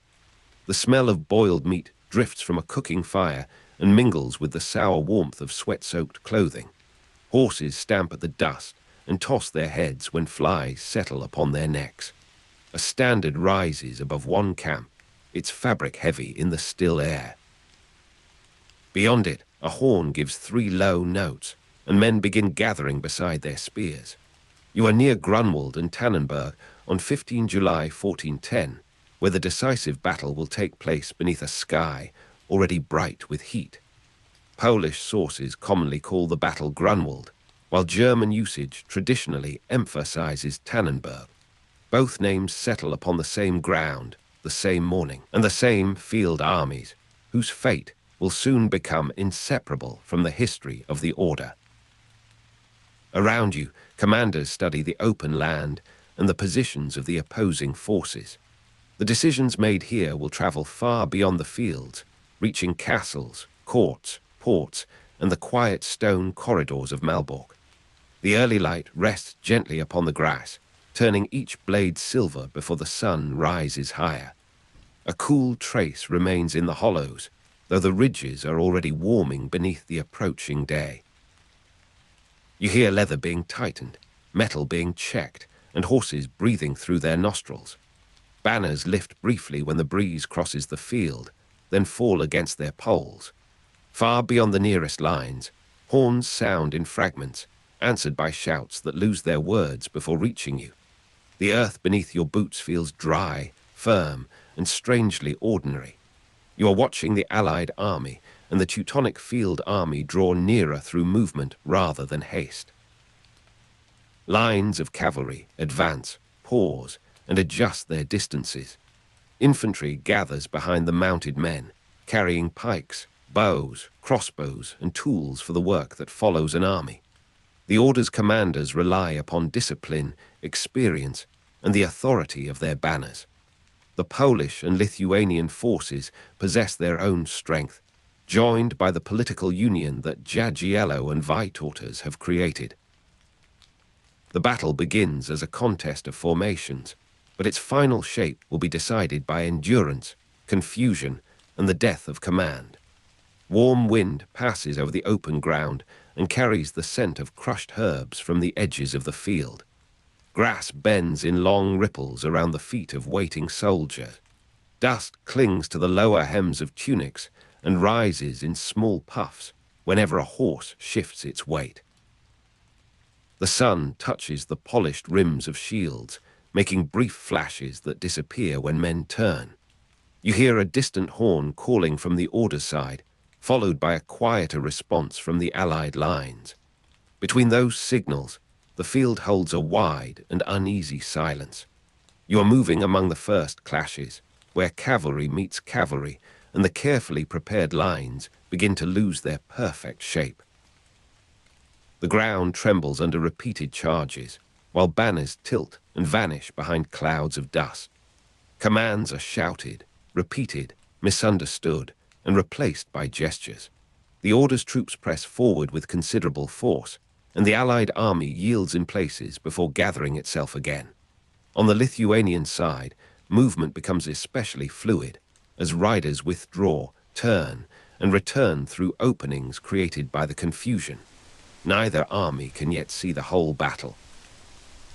The air grows thick with the smell of horse sweat, leather, and powdered earth. Dust rises beneath cavalry in broad, rolling clouds, hiding the feet of men and the legs of animals. A torn pennant catches on a broken spear and flutters close to the ground. You feel the vibration of hooves through your soles before the riders appear. Shouted commands reach you as fragments, stripped of their meaning by distance and noise. Horns call from several directions, and the overlapping notes form a restless, hollow sound above the field. You are witnessing the strain of a battle that continues through the long warmth of 15 July 1410.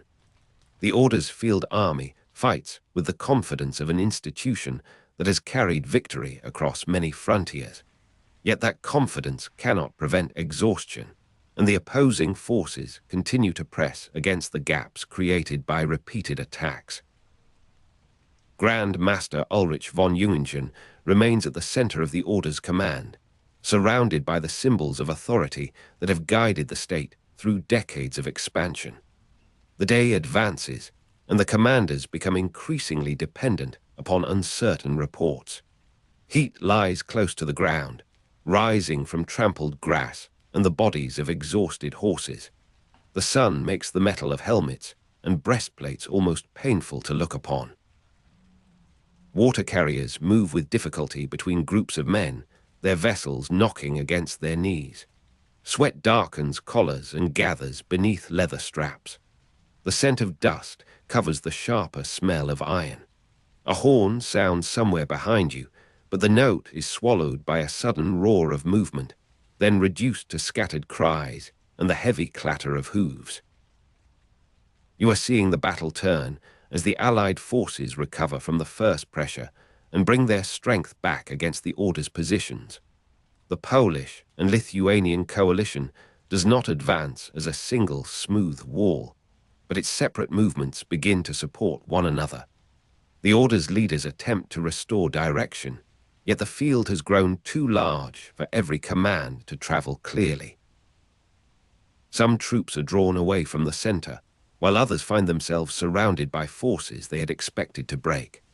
The old habits of crusading war cannot answer every difficulty created by this political and military coalition. A dry wind carries the taste of dust across your lips, and the bright landscape seems to waver beyond the nearest ranks. Torn cloth hangs from several lances, moving like small flags in the heat. Horses breathe heavily, their sides lifting beneath darkened saddlecloths. Men lower their voices when they can, conserving strength for the next order.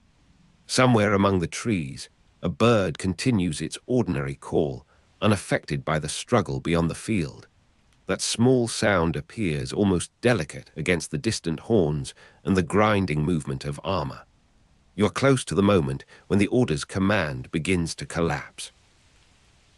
Grand Master Ulrich von Jungingen is killed during the battle, and his death removes the central figure around whom the field army has organized its purpose.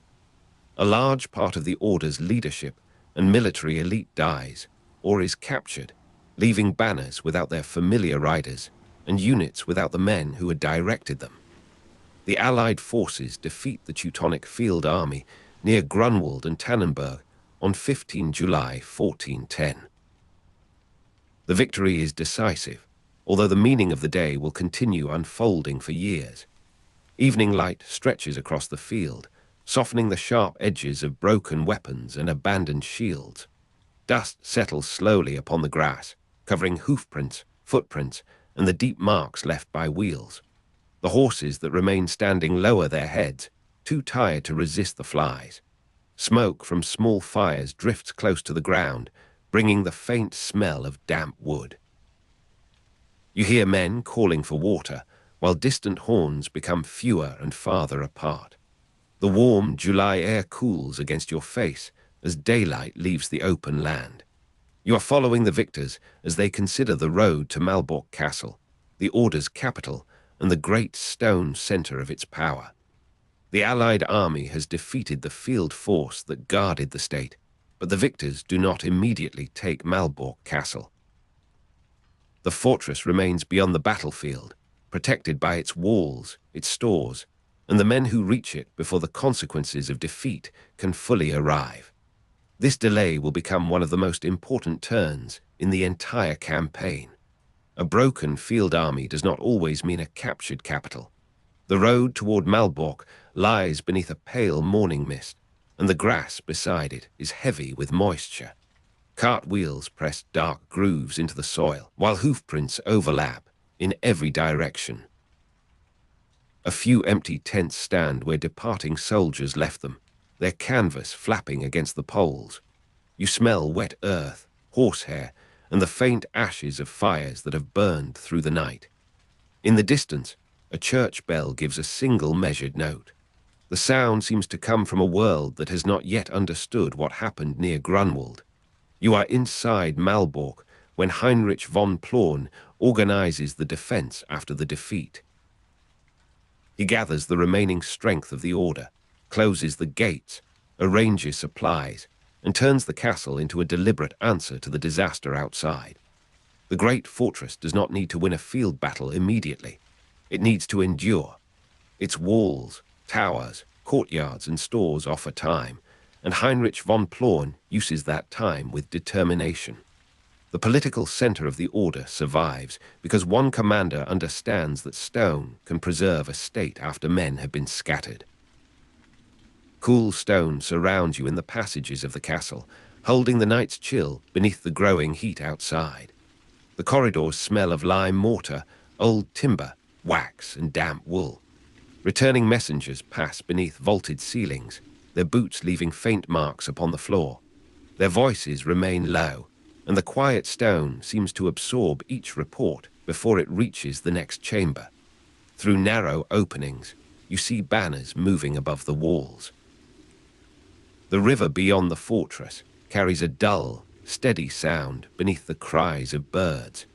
You are standing before the walls of Malbork as the Allied forces discover that victory at Grunwald has not opened the capital. The castle's defense transforms the campaign from a rapid destruction of the order into a slower struggle of positions, provisions, and patience. The victors have shattered the field army, yet the state still possesses fortifications, administrators, priests, stores, and men willing to continue. The delay at Malbork allows the order to recover part of its structure. It also prevents the battle from ending the order's political existence in a single season. Within the fortress, the air is cooler than on the fields, and the thick walls carry a faint smell of rain trapped inside their joints. Wooden doors open and close with restrained heaviness. Grain sacks rest against plastered surfaces, their rough fibers catching upon your sleeve. Armor hangs from pegs, duller now beneath the uncertain light of lamps. Outside, the warm July grass continues to grow beyond the moat, indifferent to the banners above the towers. A sentry shifts his weight, and the leather of his boots makes a soft sound against the stone. You are waiting through the negotiations that follow the failed attempt to bring Malbork under immediate control. The war does not end with the battlefield victory, because the Order's capital has endured, and both sides must reckon with the cost of continuing. The first piece of thorn in 1411 ends the immediate war, but does not destroy the Order's state. The agreement requires the Order to pay a heavy indemnity and return some disputed territories.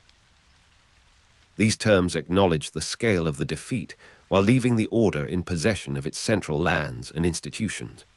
Rain has passed during the night, leaving the roads dark and the castle stones marked with narrow, shining trails. The scent of wet clay rises from the ditches, mixed with horse sweat and the smoky remains of cooking fires. Water drips from the edges of roofs into wooden troughs. Inside, messengers move beneath the arches with folded documents sealed in wax. Their footsteps echo briefly, then vanish around a corner. Beyond the walls, the fields are green again, and small pools reflect the pale morning sky. You are looking back across the years after 1410, when the Order continues to exist, but no longer carries the same authority. Its military prestige is badly damaged, because the field army has been defeated, and much of its leadership and military elite has died or been captured. Its financial position is damaged as well, because indemnities and the cost of defense burden the state's treasury. The order remains powerful in stone and administration, yet the confidence that once joined its castles together has become more fragile. Grunwald begins the long decline of the order's political power. Autumn eventually touches the roads, though the memory of July remains in the worn grass and the pale dust caught beneath the hedges. In the castle yards, horses stamp upon colder ground, and the smell of wet wool replaces the heavier scent of summer leather. Wind moves through empty loops where banners once hung.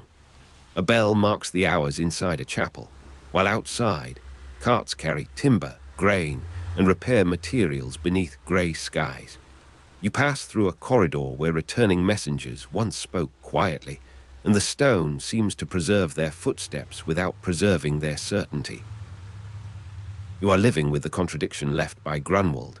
The Order state survives for decades, yet the day of 15 July 1410 has permanently altered its future. Malbork remains in Order hands, and its walls still command respect. The first piece of thorn does not erase the Order from the map. Nevertheless, the battle reveals that its political power can be challenged by a united Poland and Lithuania, and that its old justification no longer carries the same force. The Order has not disappeared, but it had entered a long season of decline. Night gathers over the Prussian fields, placing the roads and meadows beneath a calm darkness. The grass gives off a cool, green scent after the day's warmth has faded. Banners are folded inside storerooms, their colors hidden from the open air. Horses sleep in shadowed stalls, and their breathing rises and falls behind wooden partitions. A distant horn sounds from the outer watch, followed by the closing of a gate.